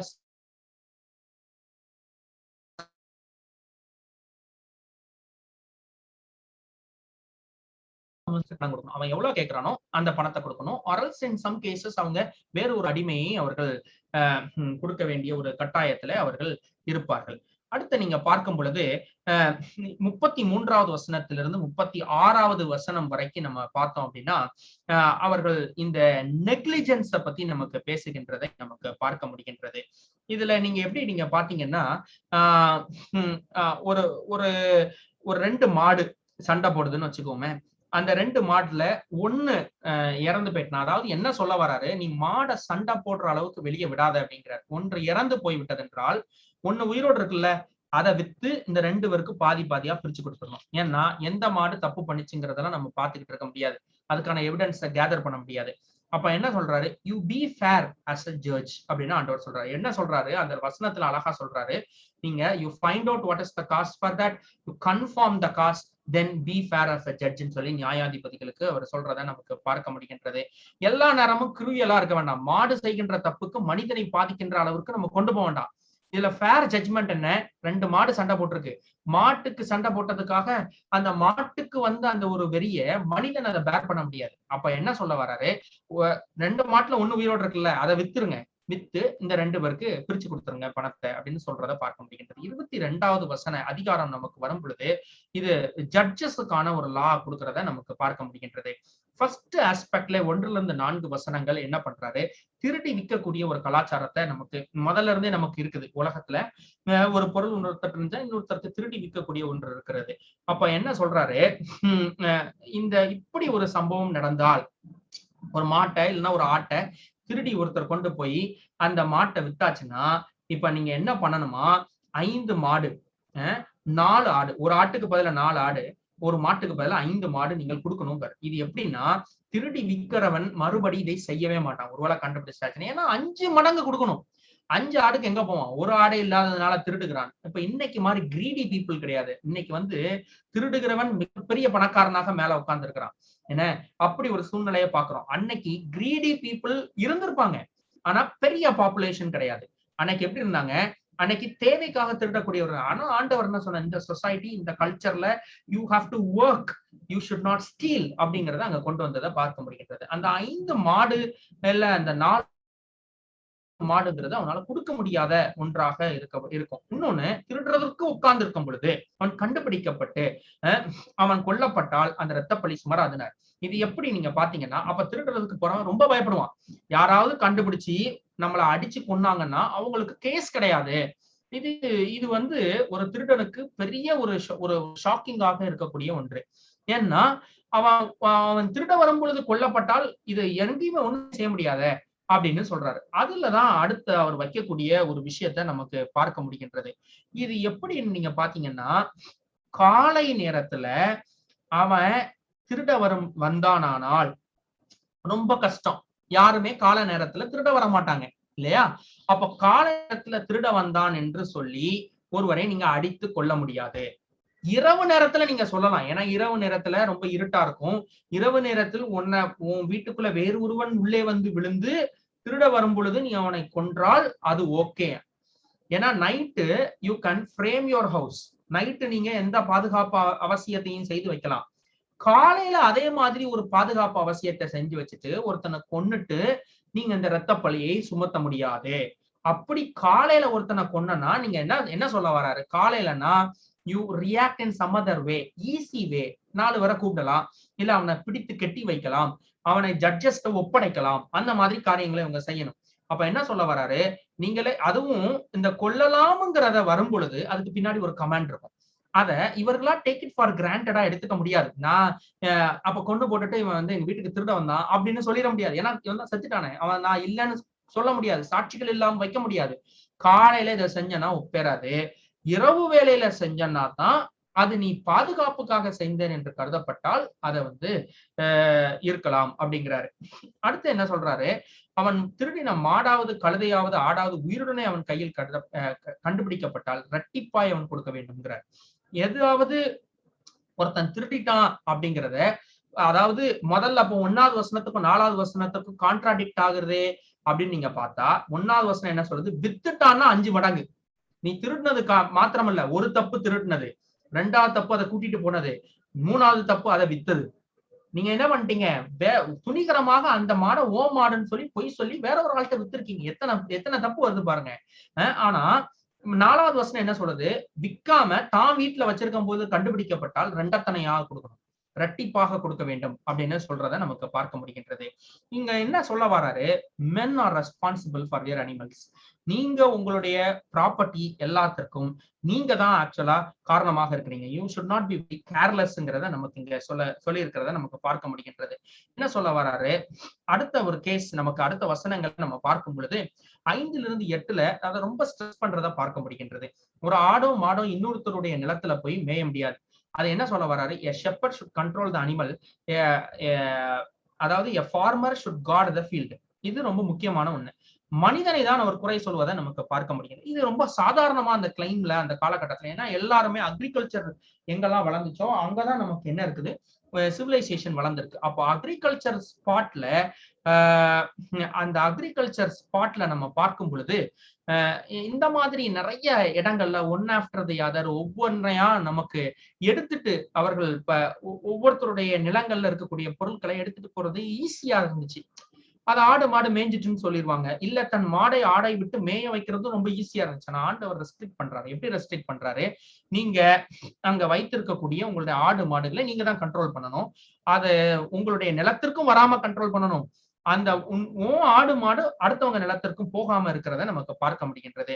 இதற்கு என்ன பேக் எண்டுன்னு பாத்தீங்கன்னா, he is stopping the selfish people. அடுத்தவன் பொருள்ல போய் சொந்தம் கொண்டாடக்கூடிய செல்ஃபிஷ் பீப்புளை அவர் ஸ்டாப் பண்றதை நமக்கு பார்க்க முடிகின்றது. அடுத்த பார்ட்ல என்ன இருக்குது? யாராவது தீ வச்சிட்டாங்கன்னா நிலத்துல என்ன பண்ணணும் அப்படின்னு நீங்க பாத்தீங்கன்னா, அந்த மிஸ்டேக்கா யாராவது ஒருவர் தீ வைத்து விட்டால் அவர் வந்து என்ன பண்ணணும்? அவர் அதை சரி செய்து கொடுக்க வேண்டும். அப்படி இல்லைன்னா அவர் he should be charged double அப்படிங்கிறார். 2 கொடுக்க வேண்டும் அப்படிங்கிறாரு. என்ன பொருள் அழிந்து போனதோ அதற்கு 2 கொடுக்க வேண்டும் அப்படின்னு சொல்றத பார்க்க முடிகின்றது. அதுலயும் என்ன பண்ணணுமா? உடனடியா போய் அந்த நிலத்துல அப்படியே கொண்டு போய் அவர்கிட்ட போய் என்ற 2 பங்கு கொடுத்துருலாம் சொல்ல முடியாது. அதை கொண்டு போய் ஜட்ஜஸ்ட சொல்லி, ஜட்ஜஸ் தான் இவன் தான் வைத்தான் என்று சொல்லி அதை உறுதிப்படுத்தினதுக்கு பிற்பாடுதான் அவர்கள் செய்ய வேண்டும் அப்படிங்கிறத நமக்கு பார்க்க முடிகின்றது. அடுத்து 9-18 வசனம் வரைக்கும் காணாமல் போன ஒரு மாடு ஆடு அவர்களுடைய பொருட்கள் இத என்ன பண்ணலாம் அப்படின்னு நீங்க பாத்தீங்கன்னா, இந்த ஆக்சுவலா பழைய கலாச்சாரத்துல ஒரு விஷயம் இருந்துச்சு. என்னன்னா, ஃபைண்டர்ஸ் ஆர் த கீப்பர்ஸ். ஏதாவது ஒரு மாடோ ஆடோ எங்கேயோ ஒண்ணு மேய்ஞ்சிக்கிட்டு இருக்குது, அதை ஒருத்தர் கண்டுபிடிச்சிட்டாங்க அப்படின்னா அதுக்கு சொந்தம் கொண்டாட யாரும் இல்லைன்னா அவர் வீட்டுக்கு கொண்டு போய் அவர் வைத்து அவர் ஆடோ மாடோ மாதிரி செஞ்சுக்குவாரு. இது வந்து a type of culture. இது இருந்துச்சு. ஆனா ஆண்டவர் என்ன சொல்றாரு? அப்படி விட முடியாது அப்படிங்கிறாரு. Finders are not keepers. If somebody finds it, you have to take it to its owner அப்படிங்கிறாரு. யாராவது மற்றவர்களுடைய ஆடையோ மாடையோ பார்த்து விட்டால் அதை நீங்க கொண்டு போகணும். அப்படி கொண்டு போனா என்ன பண்ணணும்? நீ அவன் ஆடை உன் வீட்டுல வைத்து வளர்த்ததற்காக பே த டபுள் ஃபீங்கிறாரு, 2 மடங்கு நீ அவனுக்கு கொடுத்துரு அப்படிங்கிறாரு. இப்படி ஒருவேளை இதுக்கு வந்து கண்டுபிடிக்கிறதுக்கு இயலாத ஒரு, ஏன்னா ஆடு மாடு ஒண்ணு போல இருக்கும், அத நீங்க ரொம்ப பண்ண முடியாது. இன்னைக்கெல்லாம் காதுல ஒரு ஓட்டை போட்டு ஆட்டுக்கு ஒரு நம்பர் எல்லாம் போடுறாங்க, மாட்டுக்கு ஒரு நம்பர் எல்லாம் போடுறாங்க. அன்னைக்கு அந்த மாதிரி எல்லாம் இருந்திருக்காரு. அப்ப என்ன பண்ணுவாங்க நீங்க யோசித்து பாருங்க. அப்போ இதற்கு ஒரு பெரிய ஒரு என்ன சொல்ல முடியாது, எவிடன்ஸ் கொண்டு வர முடியாது. அப்ப என்ன சொல்றாரு ஆண்டவர், நீங்க சத்தியம் பண்ணி கொடுக்கணும் அப்படிங்கிறாரு. இதை சத்தியம் பண்ணி கொடுத்தா ஆண்டவருடைய பேர்ல ஆணையிட்டு கொடுக்க வேண்டும். அப்படி உத்தரவாதம் கொடுத்தா அந்த மாட்டை நீங்க என்ன பண்ணலாம், யாரு கொடுக்குறாரோ அவங்களுக்கு கொடுக்கலாம். இப்ப இல்லைன்னா என்ன பண்ணுவாரு, ஆண்டவர் கொன்று போடுவார், அவருடைய குடும்பம் நாசமாக போய்விடும்ங்கிறத. ஏன்னா இட் இஸ் வெரி டேஞ்சரஸ். நீங்க ஸ்வான் பண்ணி கொடுத்ததுக்கு அப்புறமே அது உங்க தலைக்கு மேல அந்த பாவம் வந்து நிக்கிறதை நமக்கு பார்க்க முடிகின்றது. 14 15 வசனங்கள் நமக்கு என்ன சொல்லுதுன்னா, ஒரு பொருளை எப்படி பாரோ பண்ணணும், இன்னொருத்தருக்கு கொடுக்கணும்னா எப்படி கொடுக்கணும் அப்படின்னு சொல்றாரு. இப்ப என்ன சொல்றாரு அப்படின்னா, ஒருத்தர் வந்து ஒரு பொருளை கொடுத்துட்டு போறாருன்னா அந்த பொருளை பாதுகாப்பாக பார்க்க வேண்டும். அந்த பொருளை நீங்க டேமேஜ் பண்ணக்கூடாது. கிட்டத்தட்ட நீங்க வந்து என்ன பண்ணணும்னா, நீங்க அதை காப்பாற்ற வேண்டும். ஒரு மாடை கொடுத்துட்டு போறாருன்னா அந்த மாடை வளர்க்கலாம், ஆனா அதை டேமேஜ் பண்ணக்கூடாது அப்படின்னு சொல்றத பார்க்க முடிகின்றது. இப்போ ஒருவேளை ஒரு மாடு கொடுத்துட்டு போறாரு, அது வந்து இறந்து போயிட்டுன்னா இப்ப நம்ம என்ன பண்ணணும் அப்படின்னு நீங்க பாத்தீங்கன்னா, அதை ஜட்ஜஸ்ட கொண்டு வரணும். அந்த ஜட்ஜஸ் உண்மையிலுமே அது சரியா இவன் கொன்றானா இல்ல சரியா அது தானாக இறந்துச்சாங்கிறத பொறுத்து அவர்களுக்கு தீர்ப்பு கொடுக்கறத நமக்கு பார்க்க முடிகின்றது. அடுத்து 16 17 வசனங்களை நீங்க பாத்தீங்கன்னா, இது ஒரு முக்கியமான ஒரு விஷயத்த நமக்கு சொல்லுகிறது. ஏன் இந்த இதெல்லாம் கொடுத்திருக்காருன்னா, பார்ரோயிங் அண்ட் லெண்டிங் ரொம்ப காமனானது. அந்த மக்கள் ஒரு இடத்தை விட்டு இன்னொரு இடத்துக்கு போகும்போது தன் பொருட்களை எல்லாம் இன்னொருத்தட்ட கொடுத்துட்டு போவாங்க. அந்த காலகட்டத்தில் எப்படி இருந்துச்சு, அவன் திரும்பி வந்து பார்க்கும் பொழுது நீ கொடுக்கவே இல்லைன்னு சொல்லிடுவாங்க. இது இந்த கல்ச்சர்ஸ்ல எல்லாத்துலயும் ரொம்ப ஈஸி. இவங்க போகிற பொழுது அதே மாதிரி அவ்வளவு பொருளையும் தூக்கிட்டு எல்லாம் போக முடியாது. யாரையா நம்பி கொடுத்துட்டு தான் போகணும். நம்பிக்கை துரோகம் என்பது ரொம்ப சாதாரணமா இருந்துச்சு. ஆனால் அதை அறவோடு ஆண்டவர் ஒழிப்பதற்கு இந்த காரியங்களை செய்திருப்பதை பார்க்க முடிகின்றது. இப்போ நம்ம ஸ்டார்ட் பண்ணக்கூடிய இந்த 16 வசனத்துல இருந்து நமக்கு ஆக்சுவலா என்ன தெரியுது அப்படின்னா, இட் இஸ் அ மாரல் லா. இது என்ன நமக்கு சொல்லுதுன்னா, ப்ரீ மேரிட்டல் செக்ஸ் இருந்துச்சுன்னா என்ன பண்ணலாம் அப்படின்னு சொல்றாரு. ஆக்சுவலா நீங்க பாத்தீங்கன்னா எல்லா கல்ச்சர்லயும், அன்னைக்கு இருந்த கல்ச்சர்ல men are supreme human beings than female. மேல் வந்து ஒரு சுப்ரீமாக வைத்திருந்தார்கள். அப்போ கிட்டத்தட்ட அவங்க வந்து எந்த ஒரு பெண்ணையும் அவர்கள் கூட்டி சென்று அவர்கள் விருப்பத்திற்கு இணங்கத்தக்கதாக அவர்கள் பண்ணலாம். ஆனா இந்த மாதிரி இந்த சூழ்நிலையில பொதுவா என்ன பண்ணுவாங்கன்னா, அப்படி தூக்கிட்டு வந்து அவர்கள் அந்த பெண்ணை கெடுத்து தனக்கு மனைவியாக்கி கொள்வார்கள். இப்படி நிறைய கல்ச்சர்ல இருந்துச்சு. அங்க சுத்தி இருக்கக்கூடிய கல்ச்சர்ல ஒரு பெண்ணை கடத்தி கொண்டு வந்து அவளோடு உறவு கொண்டு விட்டு அவரை பிடிச்சிருந்தா மனைவி ஆக்கி கொள்வது என்பது ஒரு பெரிய ஒரு காரியம் இல்லை, ஒரு சாதாரணமான காரியமா இருந்துச்சு. ஆனா ஆண்டவர் வேறு விதத்துல வைக்கின்றார். என்ன சொல்றாரு, இப்படி செய்தால், அதாவது the virginity of a woman is considered as sacred in Israel society. அதை ரொம்ப சாக்ரடாக அவங்க பார்த்தாங்க விர்ஜினிட்டியை. இதை என்ன பண்றாரு அப்படின்னு நீங்க பாத்தீங்க அப்படின்னா, இந்த மாதிரி ஒரு விஷயத்தை செய்யும் பொழுது அவர்கள் தண்டிக்கப்பட வேண்டும் என்று ஆண்டவர் இந்த சம்பவங்கள்ல நமக்கு சொல்றத நமக்கு பார்க்க முடிகின்றது. இந்த virginity of the woman is highly respected inside the society. ஒரு பெண் வந்து தானாக நடத்தை கெட்டு போனால் ரொம்ப அவர்கள் பழித்து பேசி ஊரை விட்டு ஒதுக்கி வச்சிருவாங்க. ஒரு பெண்ணை இப்படி கொண்டு வந்தா அவனை கொன்றுவாங்க. எய்தர் அவன் வந்து கல்யாணம் பண்ணிக்கணும், அப்படி கல்யாணம் பண்ணல அப்படின்னு நீங்க பாத்தீங்கன்னா அவன் வந்து தண்டனைக்கு உட்படுத்தப்படுவான்.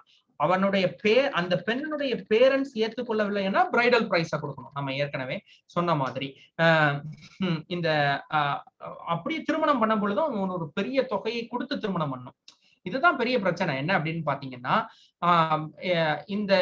இந்த ஆண்கள் ஒரு சுயாதீனமாக எந்த பெண்ணையும் போய் பிடிக்கலாம்னு சொல்லி இருக்க முடியாதபடிக்கு ஆண்டவர் வந்து அங்க ஒரு முட்டுக்கட்டையை வைக்கிறார். ஏன்னா இவன் வந்து பெரிய பணம் கொடுத்து தன்னை பேங்க்ரப்ட் ஆகிற அளவுக்கு இழக்கக்கூடிய ஒரு சூழ்நிலை அங்க ஏற்படும். அதை தவிர்க்கிறதற்காக அங்க பண்றதை நமக்கு பார்க்க முடிகின்றது. இதுலதான் ஆண்டவர் என்ன சொல்றாரு, ஒருவேளை அவனுடைய பேரண்ட்ஸ் ஏத்துக்கலன்னா 17 வசனம், தகப்பன் அவளை கொடுக்க மாட்டேன்னு சொன்னா நீ அந்த பணத்தை மட்டும் கொடுத்து விட்டு நீ அவளை அதுக்கப்புறம் அந்த பெண்மணி கிட்ட நீ உறவாடக்கூடாது, ஒட்டு உறவு வைத்திருக்க கூடாது. இது ஜட்ஜஸ் முன்னாடி அவங்க 2 பேரும் விளக்கப்படுவார்கள். அதாவது இதற்கு காரியம் என்ன அப்படின்னா, இப்படி தகப்பனாரும் சொல்ல மாட்டாங்க, இப்ப இந்த பெண்மணியும் இப்படி போக மாட்டாங்க. இந்த பெண்மணிகள் யாரும் ஏன் போக மாட்டாங்கன்னு பாருங்க. இது ஒரு ரிமோட் சான்ஸ் தான். அங்க வந்து பெண்கள் வெளியே அவ்வளவு தூரம் வர்றதற்கே முடியாது. நான் சொன்னேன் பர்தா போன்ற உடை அப்படி வெயில் எல்லாம் முகத்துல இருக்கும்.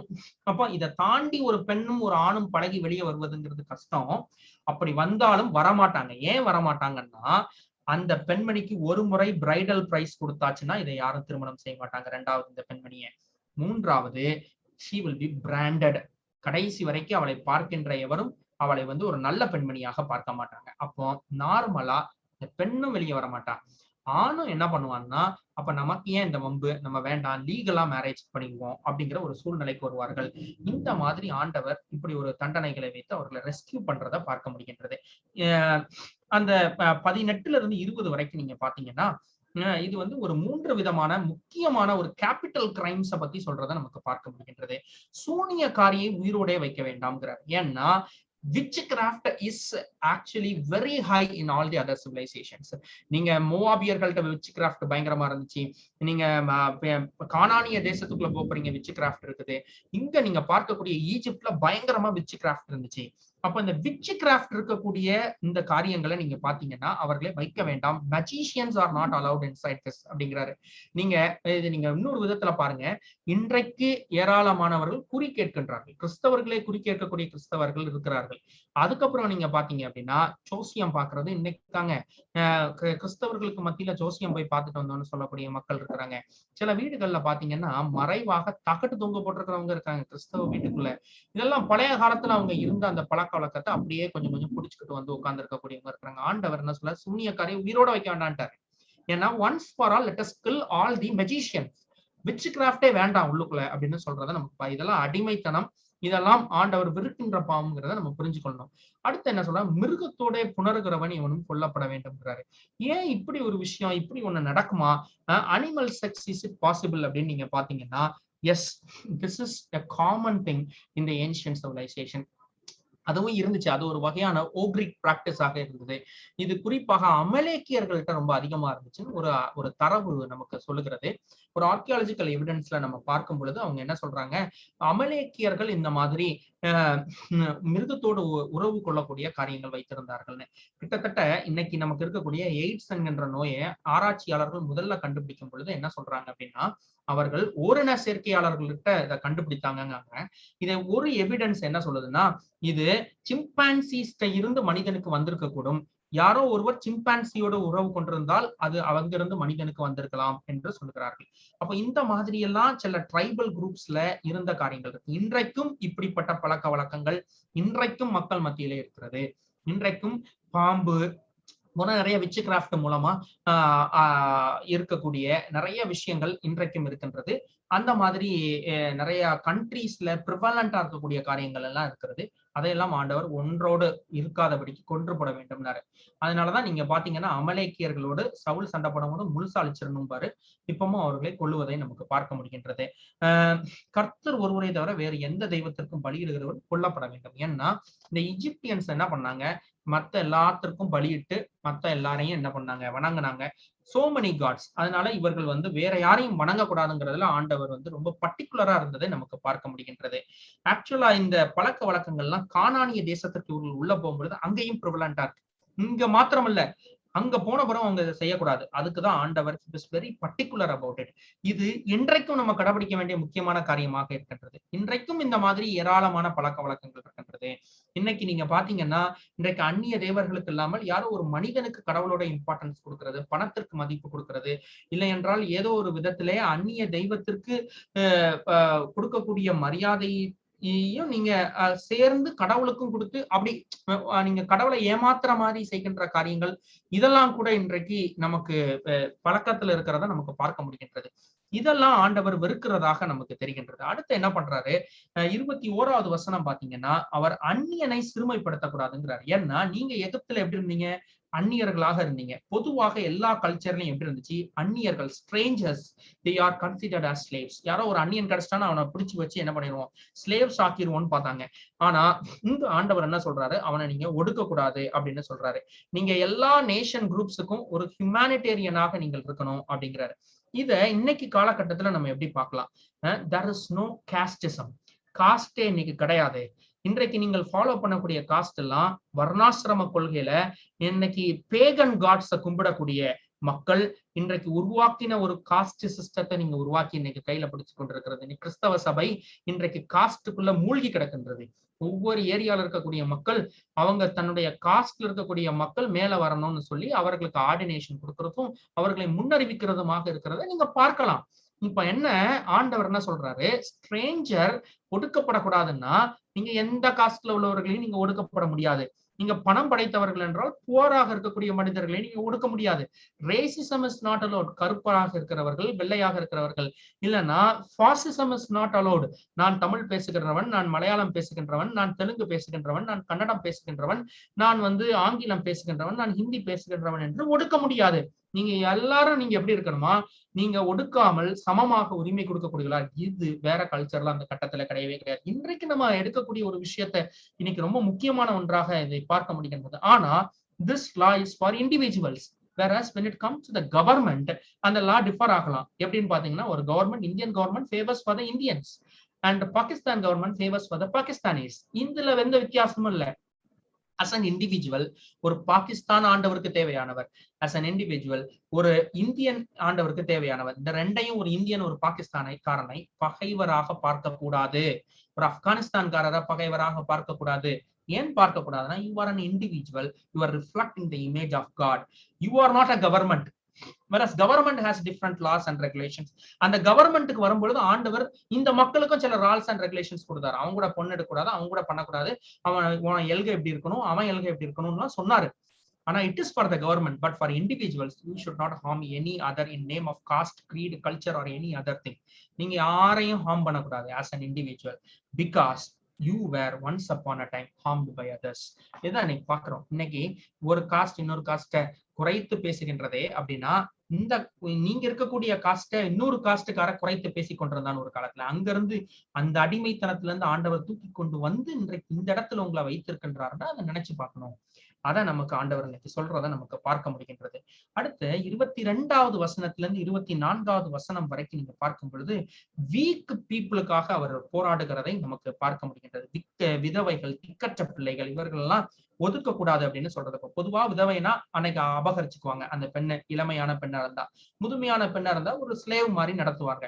ஆர்ஃபன்னா கேட்க ஆளு கிடையாது, அப்ப எல்லாரும் அதை அடிமையாக பயன்படுத்துவார்கள். ஆனா ஆண்டவர் என்ன பண்ணாரு, இத நீங்க ஒரு ஃபாதர்லெஸ் சைல்ட, ஒரு விடோவை அப்படிலாம் நீங்க எடுத்துட்டு போய் யூஸ் பண்ண முடியாது அப்படின்னாரு. நீங்க அவர்களை ஒரு வாளினால் கொல்லக்கூடாது அப்படின்னாரு. அவங்க they are special அப்படிங்கிற மாதிரி கொண்டு வந்தாரு. என்ன பண்ணாரு, மத்த எல்லா கல்ச்சர்லயும் அவங்களுக்கான உரிமைகள் கொஞ்சம் கூட கிடையாது. ஆனா அதே நேரத்துல ஆண்டவர் ஒரு விஷயத்த பயங்கரமா சொன்னாரு. என்ன சொன்னாருன்னா, நீ அவங்கள கொன்னன்னா உன் பிள்ளைங்க, உன் மனைவி திக்கற்ற பிள்ளைகளாவார்கள்னாரு. அதான் 24வது வசனம். அவன் ஒரு திக்கற்றவனுக்கு நீ கை வச்சனா உன் பிள்ளைலையும், அப்படின்னா என்ன அர்த்தம், ஒன்னா கொண்டு போட்டுருவேன்னு அர்த்தம். ஒரு விதவையோ ஒரு ஆர்ஃபனையோ நீ கொன்னா நான் உன்னை கொன்றுவேன் அப்படின்னு. இந்த ஆர்ஃபன்ங்கிறது இங்க தாய் தகப்பன் இல்லாதவர்கள் இல்ல, தகப்பன் இல்லாதவர்கள், தாய் மற்றும். ஏன்னா தாய் இருந்து அந்த கல்ச்சர்ல ஆக்சுவலா ரொம்ப பெரிய விஷயத்த செய்ய முடியாது. அப்படி ஒரு கல்ச்சர். 25ல இருந்து 27வது வசனம் வரைக்கும் நமக்கு பார்க்கும் பொழுது புவர் பீப்புளுக்காக அங்கே நமக்கு சொல்லப்படுகிறதை நமக்கு பார்க்க முடிகிறது. நான் சீக்கிரத்துல முடிச்சிருந்தேன். அந்த ஆக்சுவலா என்ன சொல்ல வராரு, பினான்ஸ் பிசினஸ் இங்க கூடாதுன்றாரு. இதுல நம்ம ஒரு விஷயத்த நம்ம கத்துக்க போறோம். என்னன்னா, வட்டிக்கு விடுவதை வேதாகமம் எங்கேயுமே அது பண்ணல, பண்ணவே இல்லை. மீட்டர் வட்டி, டிலக்ஸ் வட்டி, உங்க பொருளை, பணத்தை வட்டிக்கு விடாதீர்கள் என்று வேதாகமம் கத்துக் கொடுக்கிறது. சங்கீதம் 15வது வசனம் நமக்கு 15வது அதிகாரம் நமக்கு தெரியும். 15வது அதிகாரம் சொல்லுது, தன் பணத்தை வட்டிக்கு விடாதவன் கர்த்தரால் பாக்கியம் உள்ளவன், இல்லையா? அப்போ பணத்தை வட்டிக்கு விடாதீங்க அப்படின்னு சொல்றது. You should not be a money lender அப்படிங்கிற. நீங்க பணத்தை வட்டிக்கு விட்டு வாங்கக்கூடாதுங்கிற. அப்ப என்ன வட்டிக்கு விடக்கூடாதுன்னா, the entire banking system is like a sin. அப்படிதானே, ஒரு சின்ஃபுல் பிராக்டிஸ் தான். அப்ப பேங்க்ல யாரும் வேலை பார்க்க கூடாதா? Bank system, entire banking system அப்போ ஒரு பெரிய கேள்விக்குறிக்கு மாறிவிடும், இல்லையா? நீங்க வேதாகமத்துல பழைய ஏற்பாடு முழுமையும் நீங்க எடுத்து பாத்தீங்கன்னா 16 இடங்கள்ல இந்த மாதிரி வட்டிக்கு விடுற விஷயத்தை பத்தி பேசுது. 16 இடங்களும் இண்டிவிஜுவலை பத்தி பேசுது. இண்டிவிஜுவல்ல நீங்க பழைய ஏற்பாடு, புதிய ஏற்பாடு எல்லாத்துலயுமே ஒரு இண்டிவிஜுவல் இந்த வட்டிக்கு விடுற பழக்கத்தை செய்யக்கூடாது. Commercial loan is different. Commercial loan individual பண்ற காரியம் கிடையாது. இது it is by an organised sector.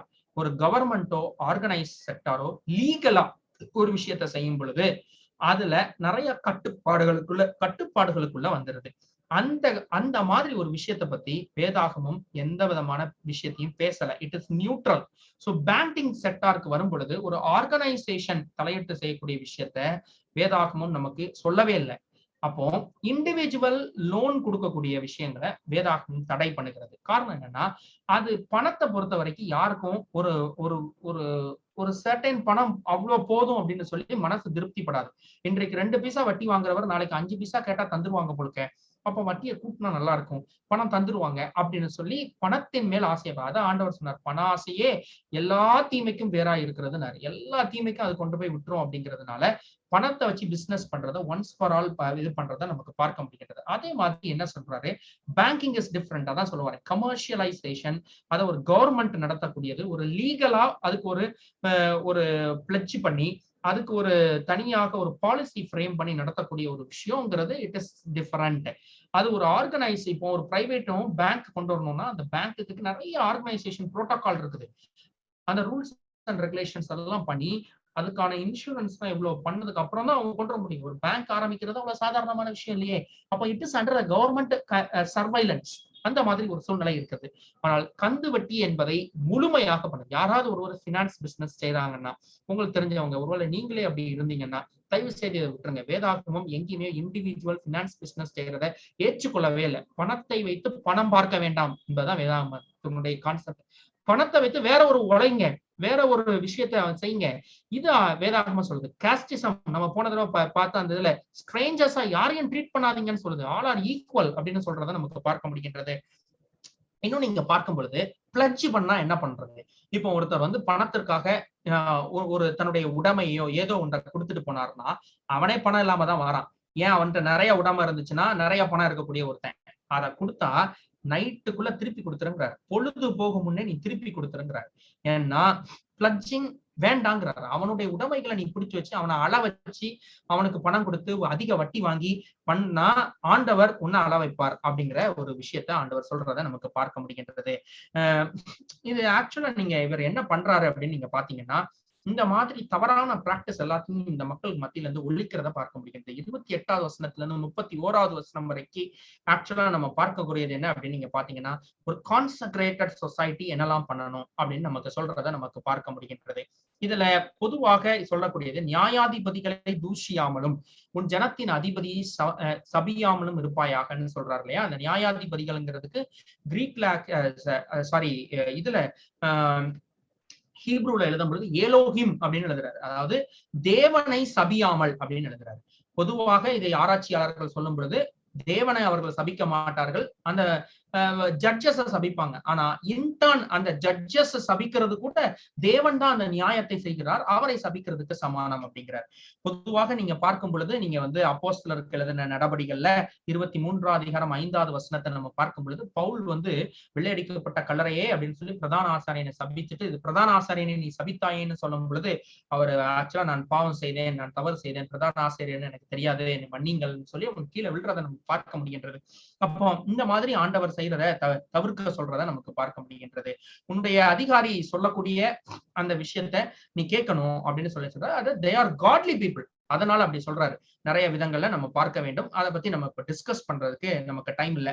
அடுத்து நமக்கு பார்க்க முடியும் பொழுது நமக்கு என்ன சொல்றாரு, ஊமையானத இல்லைன்னா வந்து ஊனமான ஒரு பொருளை எனக்கு நீங்க வந்து கொண்டு வரக்கூடாது. அப்படி ஒன்றை கொண்டு வர வேண்டும் என்றால் அதை நீங்க வேறு ஒரு பொருளால் மீட்டுக் கொள்ளலாம் அப்படின்னு சொல்றாங்க. Unclean animals can be refuted by clean animals அப்படின்னு சொல்றாங்க. ஏன்னா முதல் பிறந்த எல்லாமே ஆண்டவருக்குன்னு போகிறது. காரணம் என்ன? முதல் பிறந்த குழந்தையும் அது வந்து இட் இஸ் பெஸ்ட் பேபின்னு சொல்றாங்க.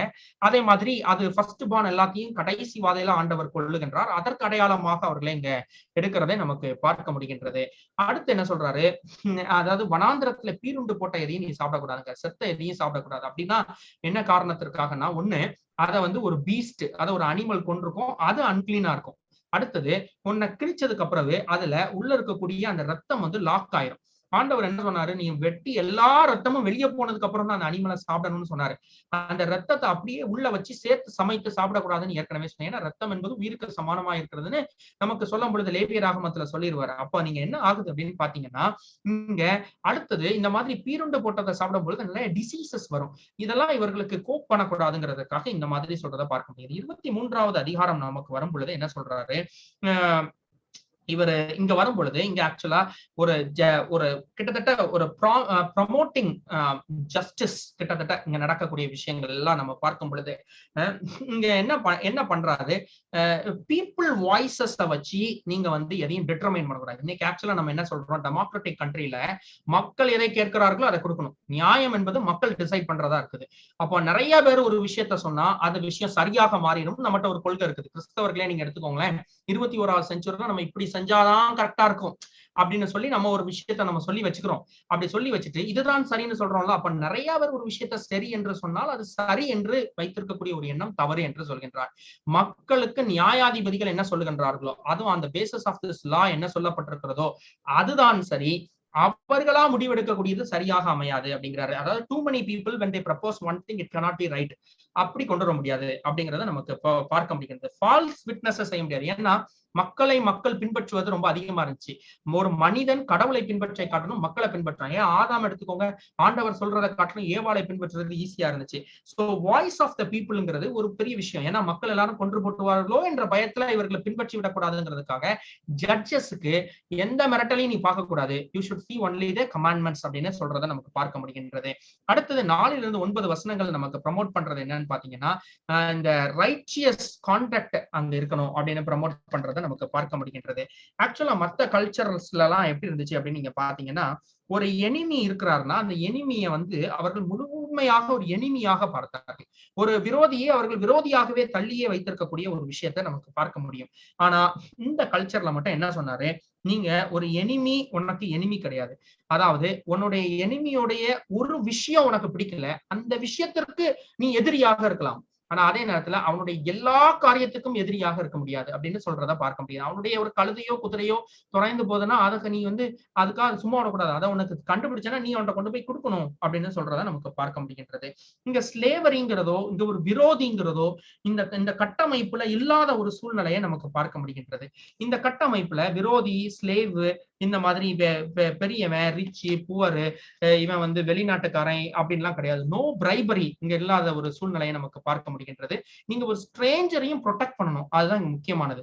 அடுத்தது நம்ம ஒரு 10வது வசனத்துல இருந்து 13வது வசனம் வரைக்கும் நம்ம பார்க்கும் பொழுது இங்க நமக்கு தெரிய வருகின்ற விஷயம் எல்லாம் செரிமோனியல் லாஸ். இது என்ன சொல்றாரு, ஒண்ணு சாபத் பிரின்சிபிள சொல்றாரு. 7 வருஷம், அதாவது 6 வருஷம் நீங்க ஒரு நிலத்தை பயிரிடலாம், 7வது வருஷம் அதை தனியா விட்டுறணும் அப்படிங்கிறாரு. ஒண்ணு, அதுல தானாக வளரக்கூடிய பயிர்களை அங்க கஷ்டப்பட்டவங்க எடுத்து பயன்படுத்துவாங்க. So poor can be benefited. அடுத்தது அந்த நிலத்துக்கு ரெஸ்ட் கொடுத்தா அது வந்து இன்னும் நல்லா இருக்கும். அப்ப அந்த மக்கள் என்ன செய்வாங்களாம், 7 பகுதியாக பிரித்து 6 பகுதியில் விவசாயம் செய்து ஒரு இடத்தை விட்டு வைப்பாங்க. கிராப் ரொட்டேஷன் அதுல நடந்துகிட்டே இருக்கும். ஒவ்வொரு வருஷமும் ஒவ்வொரு பகுதியை விட்டுக்கிட்டே வருவாங்க. அப்போ அந்த ரொட்டேஷன் வந்து கரெக்டாக ஓடிக்கிட்டு இருக்கும் அப்படின்னு சொல்றாங்க. ஒரு நிலத்தை 7ஆ பிரிச்சு 6 பகுதியில விவசாயம் செய்வாங்க, ஒரு பகுதி விட்டுருவாங்க. 7 வருஷம் கழிச்சு வரும் பொழுது அப்படியே ரொட்டேஷன்ல ஒவ்வொரு நிலமா அப்படி போய்கிட்டே இருக்கும் அப்படின்னு சொல்றாங்க. சோ அந்த மாதிரி ஒரு சிச்சுவேஷனை அங்க பார்க்க முடிகின்றது. அப்போ இந்த மக்களுடைய பயிர் வீரியமும் அதிகமா இருக்கும், நிலம் தன்னுடைய சாரத்தை இழந்து போகாத ஒரு சூழ்நிலையை இங்க நமக்கு பார்க்க முடியும். அதே நேரத்துல இந்த சாபத்தையும் ஆண்டவர் அவர்களுக்கு இந்த வருடங்கள்ல அவர்கள் எடுக்கிறதுக்கு கிருபை செய்ததை நமக்கு பார்க்க முடிகின்றது. அடுத்த ஒரு விஷயத்தை நீங்க பாத்தீங்கன்னா, you shall not mention any other god by its name with your mouth. உங்க வாயினால வேற எந்த கடவுளையும் சொல்லக்கூடாதுங்கிற. ஏன் இந்த இடத்துல அதை சொல்லணும்? இதுக்குதான் முதல்ல இருந்து சொன்னார 13வது வசனத்துல ஏன் சொல்லணும்னா, இந்த ஃபெர்டிலிட்டி கல்ட்ங்கிறது ரொம்ப முக்கியமா ஏன்ஷியன்ட் சிவிலைசேஷன்ஸ்ல இருந்துச்சு. அங்க எது விளைவிக்கிறதோ அது கடவுள், எது விளைவிக்கிறதற்கு காரணமாய் இருக்கிறதோ அது கடவுள். அதனாலதான் சூரியனை வணங்குறாங்க, தண்ணீரை வணங்குறாங்க, காத்த வணங்குறாங்க, மலையை வணங்குறாங்க. அதே மாதிரி எந்த கடவுளுடைய பேரெல்லாம் இது வந்து விருத்தி செய்கின்ற கடவுள், விளைவிக்கின்ற கடவுள் அப்படின்னு, இது பாதுகாக்கின்ற கடவுள் என்று பெயர் வைத்தாங்க. ஏன்னா இந்த பேங்க்ஸ்ல, இந்த ரிவர் பேங்க்ஸ்ல வளர்ந்ததெல்லாம் சிவிலைசேஷனுக்கு காரணமாக இருந்ததெல்லாம் அக்ரிகல்ச்சர். அப்போ இந்த இடத்துலதான் ஆண்டவர் வந்து கடவுள்கள் உருவாகுவதையும் வேற்று கடவுளை அவர்கள் கொண்டாடுவதையும் பார்க்க முடிகின்றது. அப்ப சொன்னாரு, வேறு கடவுளை நீ இந்த இடத்துல வச்சு நினைவு கூறணும். ஏன்னா திஸ் இஸ் த ஸ்பாட், இதுதான் ஸ்பாட், இங்க நீங்க இருக்கக்கூடாதுன்னாரு. 14 இருந்து 17வது வசனங்கள் நமக்கு 3 பண்டிகைகளை பத்தி சொல்லுது. என்ன பண்டிகைலாம்? ஒண்ணு பஸ்கா பண்டிகை, இரண்டாவது அறுப்பின் பண்டிகை, மூன்றாவது சேர்ப்பின் பண்டிகை. கிட்டத்தட்ட ஒரு பெண்டிகாஸ்டல் இது சொல்றாரு. அந்த மாதிரி இந்த பண்டிகைகள், ஏன் பண்டிகைகளை கொண்டாடணும்? அப்பதான் ஆண்டவரை நினைவு கூறிக்கொண்டே இருப்பார்கள். இந்த பண்டிகைகள் எதற்காக? ஆண்டவரை நினைவு கூறுவதற்கு. ஏன்னா இந்த இடத்துல ஒவ்வொரு தடவையும் விளைவிக்கும் பொழுது எல்லா கல்ச்சர்லயும் பண்டிகை கொண்டாடினாங்க. இப்ப இவனுக்கு பண்டிகை கொண்டாடலன்னா வேற கடவுளுக்கு பண்டிகை கொண்டாடுறதுக்கு இவங்கெல்லாம் ஸ்டார்ட் ஆயிருவாங்கன்னு சொல்லி ஆண்டவர் தனக்கு அவர் பண்டிகை கொண்டாடும்படி அவர் செய்யறதையும், நினைவு கூறும்படி அவர் செய்யறதையும் நமக்கு பார்க்க முடிகின்றது. அடுத்து என்ன சொல்றாரு? இந்த பிற்கப்பட்ட அப்பம் உங்களுடைய பஸ்கா பண்டிகையில் இருக்கக்கூடாதுங்கிறார். ஏன்னா பிற்கப்பட்ட அப்பம் என்பது பாவத்திற்கு சமானமாக இங்கே காட்டப்படுகின்றது. அதனால என்ன சொல்றாரு? பஸ்கா பண்டிகையில் கூடாங்க. அது மாதிரி அந்த பிற்கப்படுகின்ற அப்பத்தை வந்து ஒரு இண்டிவிஜுவல் செய்ய முடியாது, பிரீஸ்ட் தான் பண்ணணும். அதுக்கு ஒரு ரூல்ஸ் அண்ட் ரெகுலேஷன்ஸ் கொடுக்கறத நமக்கு பார்க்க முடிகின்றது. அடுத்தது நீங்க பாத்தீங்கன்னா இந்த மாதிரி இந்த பேகன் ரிச்சுவல்ஸ் நிறைய கானானியர்களுக்கு மத்தியில நிறைய ரிச்சுவல்ஸ் இருந்துச்சு. அந்த ரிச்சுவல்ஸ்ல பொதுவாக என்ன பண்ணுவாங்க? ஒரு தாய் ஆட்டை கொன்று அந்த தாய் ஆட்டுல இருக்கக்கூடிய பாலுல அப்படியே அதனுடைய குட்டியை வறுத்தெடுக்கின்ற பழக்கம் இருந்துச்சு. இந்த பழக்கம் எல்லாம் இருக்கக்கூடாதுன்னு சொல்லி ஆண்டவர் இவர்களுக்கு கண்டம் பண்றதை நமக்கு பார்க்க முடியும். சில நேரங்கள் நம்ம சொல்லுவோம்ல டேஸ்டி ஃபுட், அந்த மாதிரி ஒரு ப்ரிப்பரேஷன். ஆனா இது ஒரு கொடூரமான ஒரு ப்ரிப்பரேஷன். அதெல்லாம் ஆண்டவர் வந்து இவர்களுக்கு தள்ளுவிக்கிறதை நமக்கு பார்க்க முடிகின்றது. அடுத்து என்ன சொல்றாரு? ஒரு பிளஸ்ஸிங், ஒரு ப்ராமிஸ். என்ன சொல்றாரு? இதை நான் ரொம்ப விளக்க விருப்பப்படல, எனக்கு டைம் இல்லை.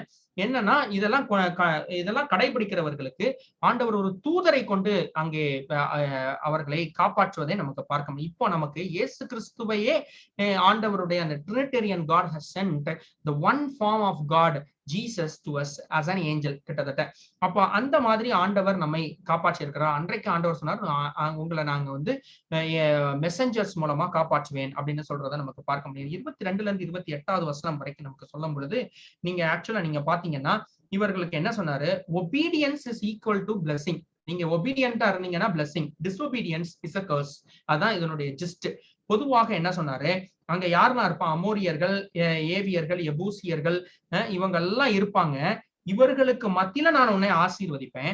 இவர்கள்லாம் யார் அப்படின்னு பாத்தீங்கன்னா உன்னோட அட்வர்சரிஸ், உனக்கு எதிராளிகளாக இருக்கக்கூடியவர்கள்.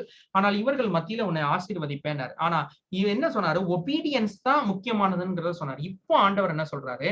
ஆண்டவர் நம்ம டிஸ்ஒபீடியன்டாக இருக்கும் பொழுதே நம்மை தேர்ந்தெடுத்திருக்கின்றார். ரொம்ப முக்கியமானது. இயேசு கிறிஸ்து என்ன சொல்றாரு? எபேசியர் 1:3 நமக்கு சொல்லுது, நம்ம வந்து பாவிகளாய் இருக்கையில தான் ஆண்டவர் நம்மை கண்டுபிடித்தார் அப்படின்னு சொல்லி புதிய ஏற்பாடு சொல்லுது. அப்போ புதிய ஏற்பாடு அதை விட ஒரு grace. Salvation is by grace, it's not by deeds. You cannot work out by yourself for salvation. ஒன்று நீங்கள் ஜஸ்டிபிகேஷன் அடைந்ததுக்கு அப்புறம் உங்களை நீங்கள் மாற்றிக்கொள்ள வேண்டுமே வழிய முதல்ல ஆண்டவர் தான் உங்களை தேர்ந்தெடுக்கின்றார். இதை வச்சுதான் ஒரு பெரிய ஃபைட்டே இருக்கு. கால்வினிசம் அண்ட் அர்மேனிசம் அப்படின்லாம் சொல்லி உலகத்துல ஃபைட் இருக்கு. You can search that and find out. அதை நீங்க பார்க்கலாம். அதனால இன்னொன்னு என்ன சொன்னாரு? டோன்ட் வர்ஷிப் எனி ஐடல்னு சொன்னதை நமக்கு பார்க்க முடியும். நான் ரொம்ப பக்கத்துல நெருங்கிட்டேன்.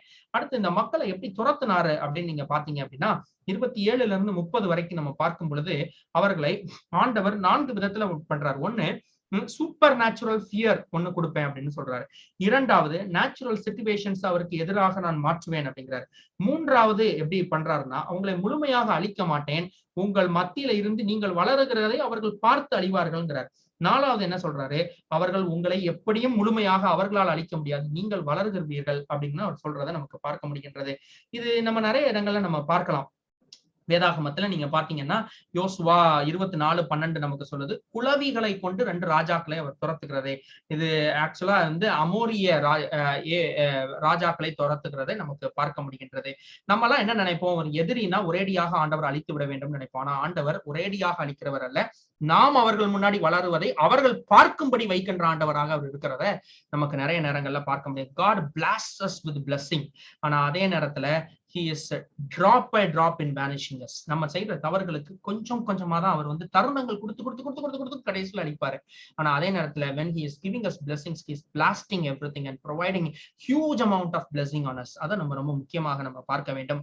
அடுத்து நீங்க பாத்தீங்கன்னா இஸ்ரேலுடைய பவுண்டரிஸ் 31ல இருந்து 33 வரைக்கும் அவர் சொல்றாரு எவ்வளவு ரீஜனை அவங்க என்டையரா அகாம்ப்ளிஷ் பண்ணணும்னு. ஆனா இந்த ரீஜனை அவர்கள் பண்ணல அப்படிங்கிறத நம்ம பார்க்க முடியும். பொதுவாக நீங்க இங்க பாத்தீங்கன்னா இங்க என்ன சொல்றாரு? 6 வரைக்கும் நீங்க அந்த வரலாம்னு அவர் சொல்றாரு. 31ல இருந்து 33 வரைக்கும் நம்ம பார்க்கக்கூடிய அந்த வசனங்கள்ல சிவந்த சமுத்திரம் தொடங்கி அவர்களுக்கு அந்த பெலிஸ்தியரின் சமுத்திரம் வரைக்கும் போய் அந்த நதி வரைக்கும் உங்களுக்கு அப்படின்னு சொல்றாரு. நதி வரைக்கும் உள்ள எல்லைங்கிறார். நதினா இது வந்து யூஃபரேட்டஸ் ரிவர், ஐப்ராத் நதினே தமிழ்ல நம்ம சொல்றோம். அதே மாதிரி எங்கெல்லாம் கடல்னு வருதோ பொதுவாக நதின்னு வந்துருந்துச்சுன்னா அது ஐப்ராத் நதி. ஏன்னா அதுலதான் அவங்க அது பக்கத்துல அவங்க வாழ்றாங்க.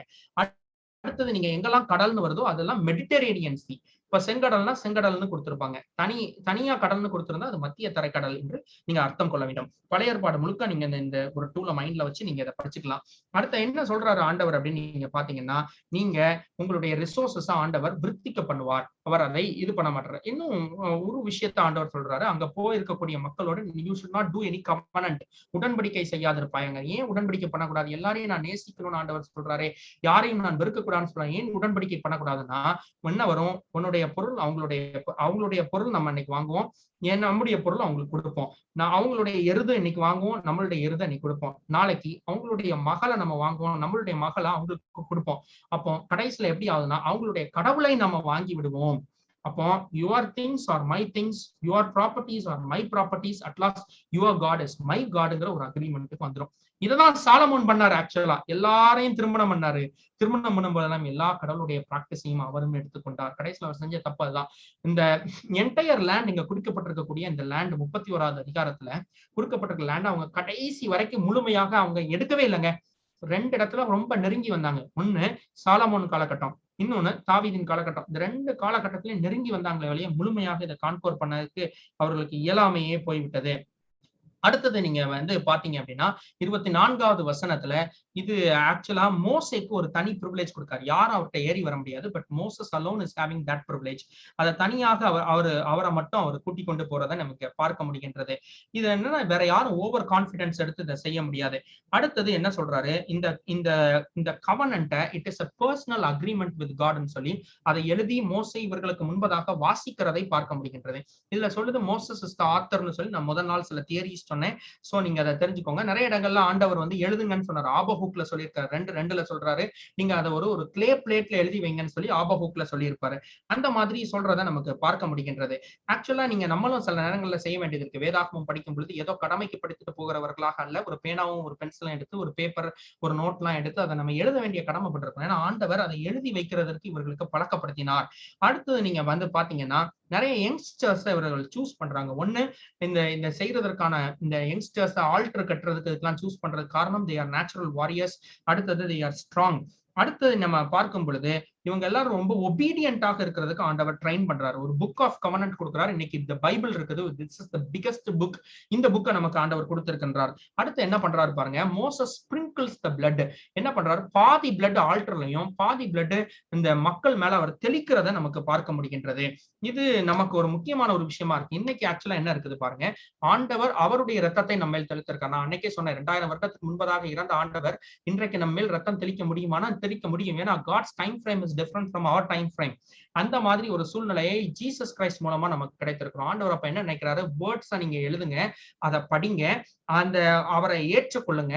அதுக்கு உங்களையே அவர்கிட்ட ஒப்படைக்கும் பொழுது when you are in the altar of God, God will sprinkle his blood on you so that you will be a saved man or woman. அந்த மாதிரி ஒரு சூழ்நிலையை சொல்றதை நமக்கு பார்க்க முடிகின்றது. அடுத்து என்ன சொல்றாரு, ஒரு ஹெவன்லி விஷன் அங்க எக்ஸ்பிளைன் பண்றதை நமக்கு பார்க்க முடிகின்றது. இந்த 9ல இருந்து 11வது வசனம் வரைக்கும் இந்த ஆரோனோடு இதுவரைக்கும் என்ன பண்ணாங்க, மோசஸும் அதாவது 23வது அதிகாரம் 23வது வசனம் வரைக்கும் நீங்க பாத்தீங்கன்னா மோசே மாத்திரம் தான், 33வது வசனம் வரைக்கும் மோசே மாத்திரம் தான் மேல போயிருப்பாரு. ஆரோனையும் கூட இருக்கக்கூடிய 70 பேரையும் மூப்பர்களையும் இப்பதான் கூட்டிட்டு போறாரு. கூட்டு போகும் பொழுது இங்க நமக்கு ஒரு காண்பிக்கக்கூடிய ஒரு பிம்பம் எப்படின்னு பாத்தீங்கன்னா, இங்க ஒரு சஃபயர் ஸ்டோன்ல ஆண்டவருடைய ஒரு கிளிட்டரிங் இமேஜா பாக்குறாங்க. அதுவும் பாதப்படியை தான் அவர்கள் பார்க்கக்கூடியதை நமக்கு பார்க்க முடிகின்றது. ஆண்டவர் வேற எங்கேயாவது தோற்றம் கொடுத்திருக்கிறாரா? ஏசாயா 6வது அதிகாரம் போனீங்கன்னா ஒரு பெரிதும் உன்னதமான ஒரு ஸ்தானத்திலேயே ஆண்டவர் உட்கார்ந்து இருக்கிறதை கண்டேன் என்று சொல்லி ஏசாயா சொல்றாரு. அதே மாதிரி நீங்க எசேக்கியேல் 1வது அதிகாரம் போனீங்கன்னா 22, 23வது வசனம் பாருங்க, ஒரு சஃபயர் ஸ்டோன் ப்ளூ கலர் ஸ்டோன்ல அங்க காண்பிக்கிறத பார்க்க முடிகின்றது. அதே மாதிரி ஒரு ரெவலேஷன்ல நீங்க 1வது அதிகாரத்துல 4வது அதிகாரத்துல 6வது வசனம் சொல்லுது, அவர் ஒரு பளிங்கி கற்கள்ல அவர் உட்கார்ந்து இருக்கிறத பார்க்க முடியுதுன்னு சொல்லுது. இதெல்லாம் அப்ப எப்படி அப்படின்னா, வேதாகமும் இன்னொரு இடத்துல சொல்லுது பாருங்க, யோவான்ல குறிப்பாக அது சொல்லுது, 1:18 சொல்லுது, தேவனை ஒருவனும் ஒரு காலம் கண்டதில்லை என்று வேதாகமம் சொல்லுது. அப்ப மோசே பார்க்கலையா, இந்த ஏசாயா பார்க்கலையா, எசேக்கியேல் பார்க்கவில்லையா, இல்ல இந்த யோவான் பார்க்கலையா பிற்காலத்துல அப்படின்னு நீங்க கேட்கலாம். இதெல்லாம் they are the reflections of God. இது ஆண்டவர் தன்னை முழுமையாக ஒருவருக்கும் காண்பிக்கவில்லை என்பதுதான் வேதாகமத்தின். இன்றைக்கு யாராவது ஒருத்தர் நான் ஆண்டவரை டைரக்டா பார்த்தேன், நான் இந்த ஆண்டவரோட உட்கார்ந்து பேசினேன் அப்படின்னு சொன்னா நீங்க நம்ப வேண்டிய அவசியம் இல்லை. காரணம் என்ன? ஆண்டவர் அவரை யாருக்கும் காண்பிப்பதற்கு இல்ல, அவரை முழுமையாக நமக்கு காண்பித்தார் ஒரு கட்டத்துல. எப்போ? ஏசு கிறிஸ்து அவரை காண்பித்தார். அப்படியே ஆண்டவரை நீங்க பார்க்கணும், உங்க முகத்தை நீங்க பார்க்கலாம். ஏன் அப்படின்னா அவர் சாயல்ல நீங்க படைக்கப்பட்டிருக்கிறீங்கன்னு சொல்லி வேதாகமும் நமக்கு சொல்லுகிறது. அவர் என்ன நினைக்கிறாரோ அது நம்முடைய உள்ளம் நினைக்கிறது. நான் கடைசி பக்கத்துக்கு நான் இப்பொழுது வந்து விட்டேன். இப்ப என்ன பாக்குறோம்? கடைசியாக என்ன சொல்றாங்க? அவங்க ஒரு ஃபீஸ்ட் அவங்க அரேஞ்ச் பண்றாங்க. அதுல இந்த பீஸ் ஆஃபரிங்ஸ் எல்லாம் கொடுக்குறாங்க. அதுல உள்ள அவங்க வந்து சாப்பிடுறாங்க. அங்க என்ன இருக்குது?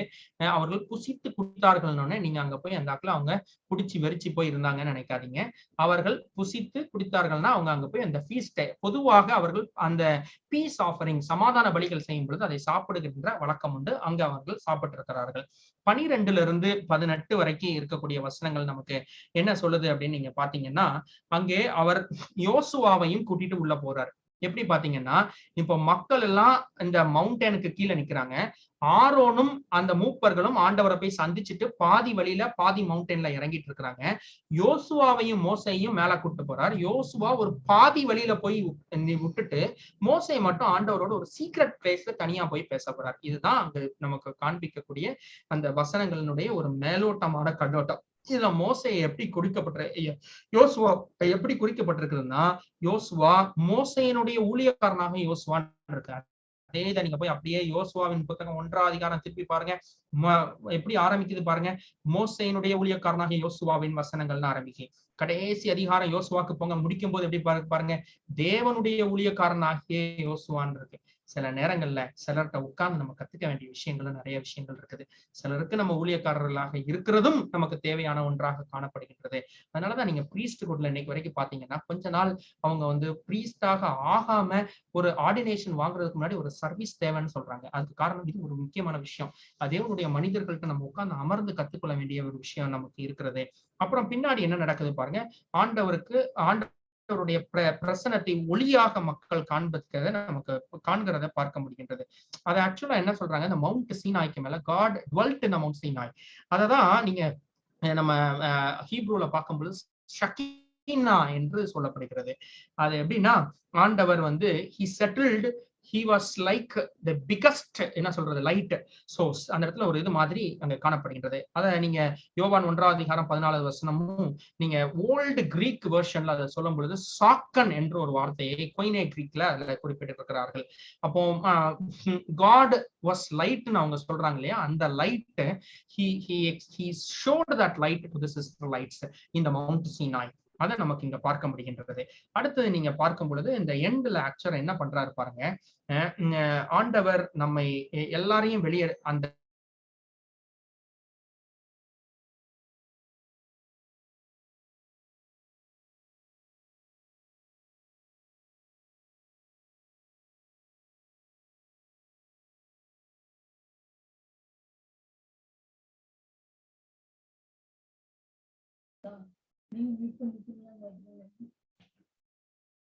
அண்ணா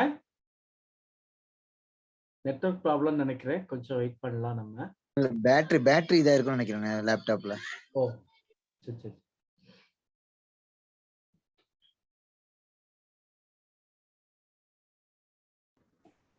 வெயிட் பண்ண ஒரு 2 நிமிஷம். சரி அண்ணா. ஸ்கிரீன் ஷேரிங் கட் ஆச்சு, அவங்க வெளியில போயிட்டாங்கன்னு நினைக்கிறேன்.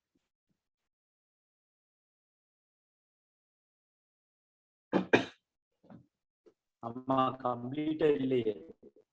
இல்ல அது அவங்களுக்கு ஏதோ சிக்னல் ப்ராப்ளமா இருக்கும், இல்லைன்னா இதா இருக்கும்னு நினைக்கிறேன். கட் ஆயிடுச்சு.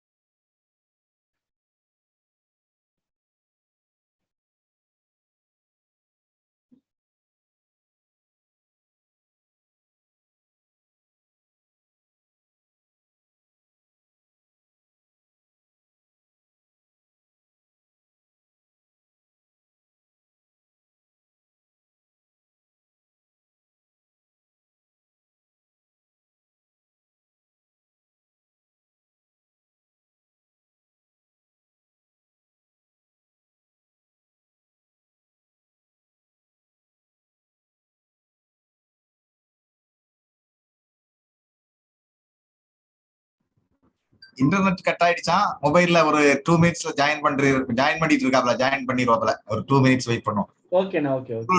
கன்க்ளூஷன் மட்டும்தான். சரிண்ணா சரிண்ணா.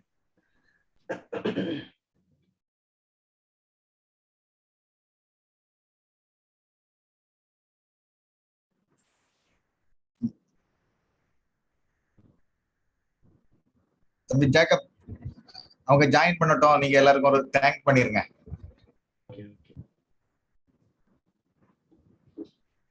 இந்த நேரத்துல உங்க எல்லாருக்கும் நீங்க நேரம் எடுத்து இந்த பைபிள் ஸ்டடி வந்திருக்க உங்க யாவருக்கும் நன்றிகளை செலுத்துகிறோம்.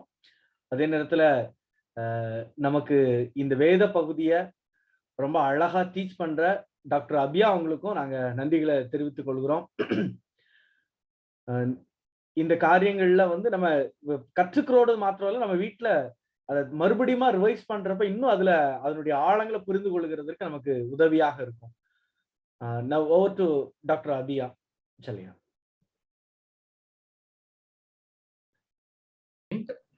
இன்டர்நெட் வந்து கட் ஆயிட்டு ஒரு சின்ன தவறுதலாக இன்டர்நெட்ல என்னாச்சுன்னு தெரியல. அதனால போது அதற்கு நீங்க கொஞ்சம் I feel sorry for that. I regret for it.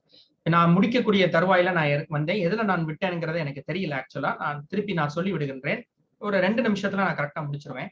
என்னன்னா, மக்கள் யாரையுமே ஆண்டவர் அவர் இடத்துல அனுமதிக்கல. அந்த காலகட்டத்துல எல்லாரையும் ஆண்டவர் என்ன பண்ணாரு அப்படின்னு நீங்க பாத்தீங்கன்னா, மலைக்கு கீழே நில்லுங்கன்னாரு. மோசையை மட்டும் மலைக்கு மேல கூட்டு போனார். ஆனா ஆண்டவர் இன்றைக்கு நம்ம எல்லாரையுமே அவர் வந்து கூட்டி சேர்த்திருக்கின்றார். எல்லாரும் என் கூட வாங்கன்னு சொல்லி அவர் கூப்பிடுகிறதை நமக்கு பார்க்க முடிகின்றது. நீங்க எல்லாரும் என்னிடத்துல வாருங்கள்னு சொல்லி கூப்பிடக்கூடிய ஆண்டவரை நம்ம அவர்கிட்ட உண்மையாக போயிருக்கிறோமா அப்படிங்கிறத நம்ம பார்க்க வேண்டிய ஒரு கட்டத்துல நம்ம இருக்கின்றோம். அடுத்த முக்கியமான விஷயங்களை நம்ம நாளைக்கு நம்ம பார்க்கலாம்.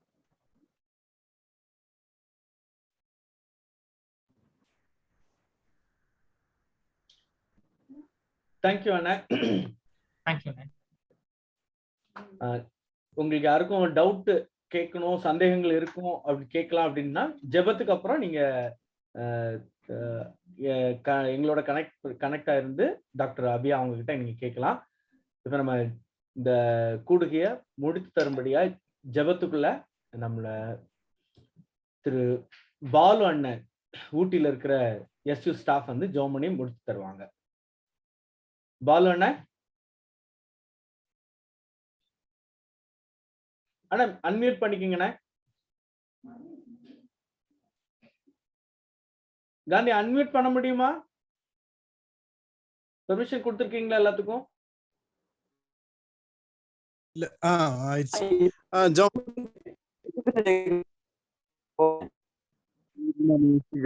பரலோகத்தின் நல்ல பிதாவே, ஆசீர்வதிக்கப்பட்டதான இந்த நல்ல மழை விலைக்காக நன்றி செலுத்தி சோத்திரத்தை முச்சிக்கிறோம். இந்த வேத ஆராய்ச்சி வகுப்புள்ள கத்தாவே ஆண்டவரே, நான் பங்கு பெறத்தக்கதாக நீங்க உதவிச்சதுமைக்காக நமக்கு நன்றி செலுத்துகிறோம். டாக்டர் அபியா செல்லையா மூலமாக ஆண்டவரே நீர் எங்களுக்கு விளக்கி தெளிவாக விளங்கி கொள்ளும்படியாக, புரிந்து கொள்ளும்படியாக, ஏற்றுக்கொள்ளும்படியாக அவர் மூலமாக ஆவியானவர் தாமே ஆண்டவரே இறங்கி நீங்க கிரியை செய்தபடினாலே நாங்கள் சோத்திரிக்கிறோம், எச்சரிக்கிறோம். அவர் இம்மட்டமாக தேவரீர் நீர் வல்லமையா எடுத்து பயன்படுத்த ஒரு தயவுக்காக சோத்திரவும் எச்சரிக்கிறோம் ராஜா. தொடர்ந்து ஆண்டவரே அவர் மூலமாக அநேகர் ஆண்டவரில் பங்கு பெற்ற ஒவ்வொரு மக்களும் ஆண்டவரே கத்தாவே அவர்கள் விளங்கிக் கொள்ளத்தக்கதாக தேவரின் நீங்க உதவிச்சதுமைக்காக நமக்கு நன்றி செலுத்தி மசோத்திருத்தும் எச்சரிக்கிறோம். சத்தியத்தை அறிவீர்கள், சத்தியம் உங்களை விடுதலையாக்கும் என்று சொன்ன வார்த்தையின்படி ஆண்டவரே சத்தியத்தை ஆண்டவரே நான் அறிந்து கொள்வதற்கு தேவர்களுக்கு கொடுத்திருக்கிற நல்லதொரு வாய்ப்புக்காக நமக்கு மச்சதிக்கிறோம். ஆண்டவரை மட்டுமாக தேவரே நீ செய்த நன்மைக்காக மக்கள் நன்றி செலுத்துகிறோம். இன்னமாக டாக்டர் அபியா செல்லையாவை நீ வல்லமையா எடுத்து பயன்படுத்த வேண்டும் என்று சொல்லி நோக்கிஞ்சுக்கிறோம். எங்களுக்கு மட்டுமல்ல ஆண்டவரே, இன்னும் அநேக மக்கள் ஆண்டவரே இந்த சத்தியத்தை அறிந்து கொள்ள, உணர்ந்து கொள்ள, ஏற்றுக்கொள்ள ஆண்டவரே அவர்கள் விளங்கிக் கொள்வதற்கு தேவரீர் அவரை எடுத்து பயன்படுத்த வேண்டும் என்று சொல்லி நோக்கி நான் ஜெபிக்கிறோம். அவருடைய குடும்பத்தின் மக்களையும் ஆசீர்வதித்து காத்துக்கொள்ள நோக்கி நான் வேண்டிக் கொள்கிறோம். இல்ல பங்கு பெற்ற ஒவ்வொரு பேர் தனித்தனியாக தொட்டு ஆசீர்வதிக்க நோக்கி நான் ஜெபிக்கிறோம். நிச்சயமாகவே ஆண்டவரே கத்தாவே இதுல பயன் பெற்றிருக்கிறாள்னு சொல்லி நம்பி நான் சோத்திருக்கிறோம் துதிக்கிறோம். தொடர்ந்து கத்தாவே இந்த நேரத்தை ஆண்டவரே தொடக்கம் முதல் முடிவு வரை உடைய பிரச்சனைகள் மத்தியில் இருந்தமைக்காக உமக்கு நன்றி செலுத்தி சோத்திருச்சு துதிக்கிறோம். தொடர்ந்து அனைவரையும் நீர் காத்துக்கொள்ளும் ஆசிர்வதியும் விசேஷமாக ஆண்டவரே டாக்டர் அபியாவையும் அதிகமாக ஆசிர்வத்து காத்துக்கொள்ள மனோக்களால் வேண்டிக் கொள்கிறோம். தாழ்த்துக்கிறோம், ஒப்பு கொடுக்கணும், கத்தரை பொறுப்பித்துக் கொள்ள மனோக்களால் ஜெபிக்கிறோம். ஜெதிக நம்மை விளையாட்டமாக்க செலுத்துகிறோம். அருமரிச்சுக்கிறோம் மீட்பரமான இயேசுவினுடைய ஏற்பட்ட ஜீவனுள்ள நல்ல பிதாவே, ஆமீன். ஆமென். என் ஆத்துமாவே கர்த்தரை ஸ்தோத்ரி, என் முழு உள்ளமே அவருடைய பரிசுத்த நாமத்தை ஸ்தோத்ரி. என் ஆத்துமாவே கர்த்தரை ஸ்தோத்ரி, அவர் செய்த சகல உபகாரங்களை மறவாதே. தேங்க்யூ. வேத வாக்கியங்களை ஆராய்ந்து பாருங்கள், அதுல உங்களுக்கு நித்திய ஜீவன் உண்டு சொல்லி ஆண்டு சொன்ன வார்த்தைக்கிணங்க நம்ம எல்லாம் வேதத்தை ஆராய்ந்து பார்க்கறதுக்கு வந்திருக்கிறோம். ஏதாவது கேள்விகள் இருக்குமானா இப்போ நம்ம டாக்டர் அபியா செல்லையாட்ட நீங்க கேட்கலாம்.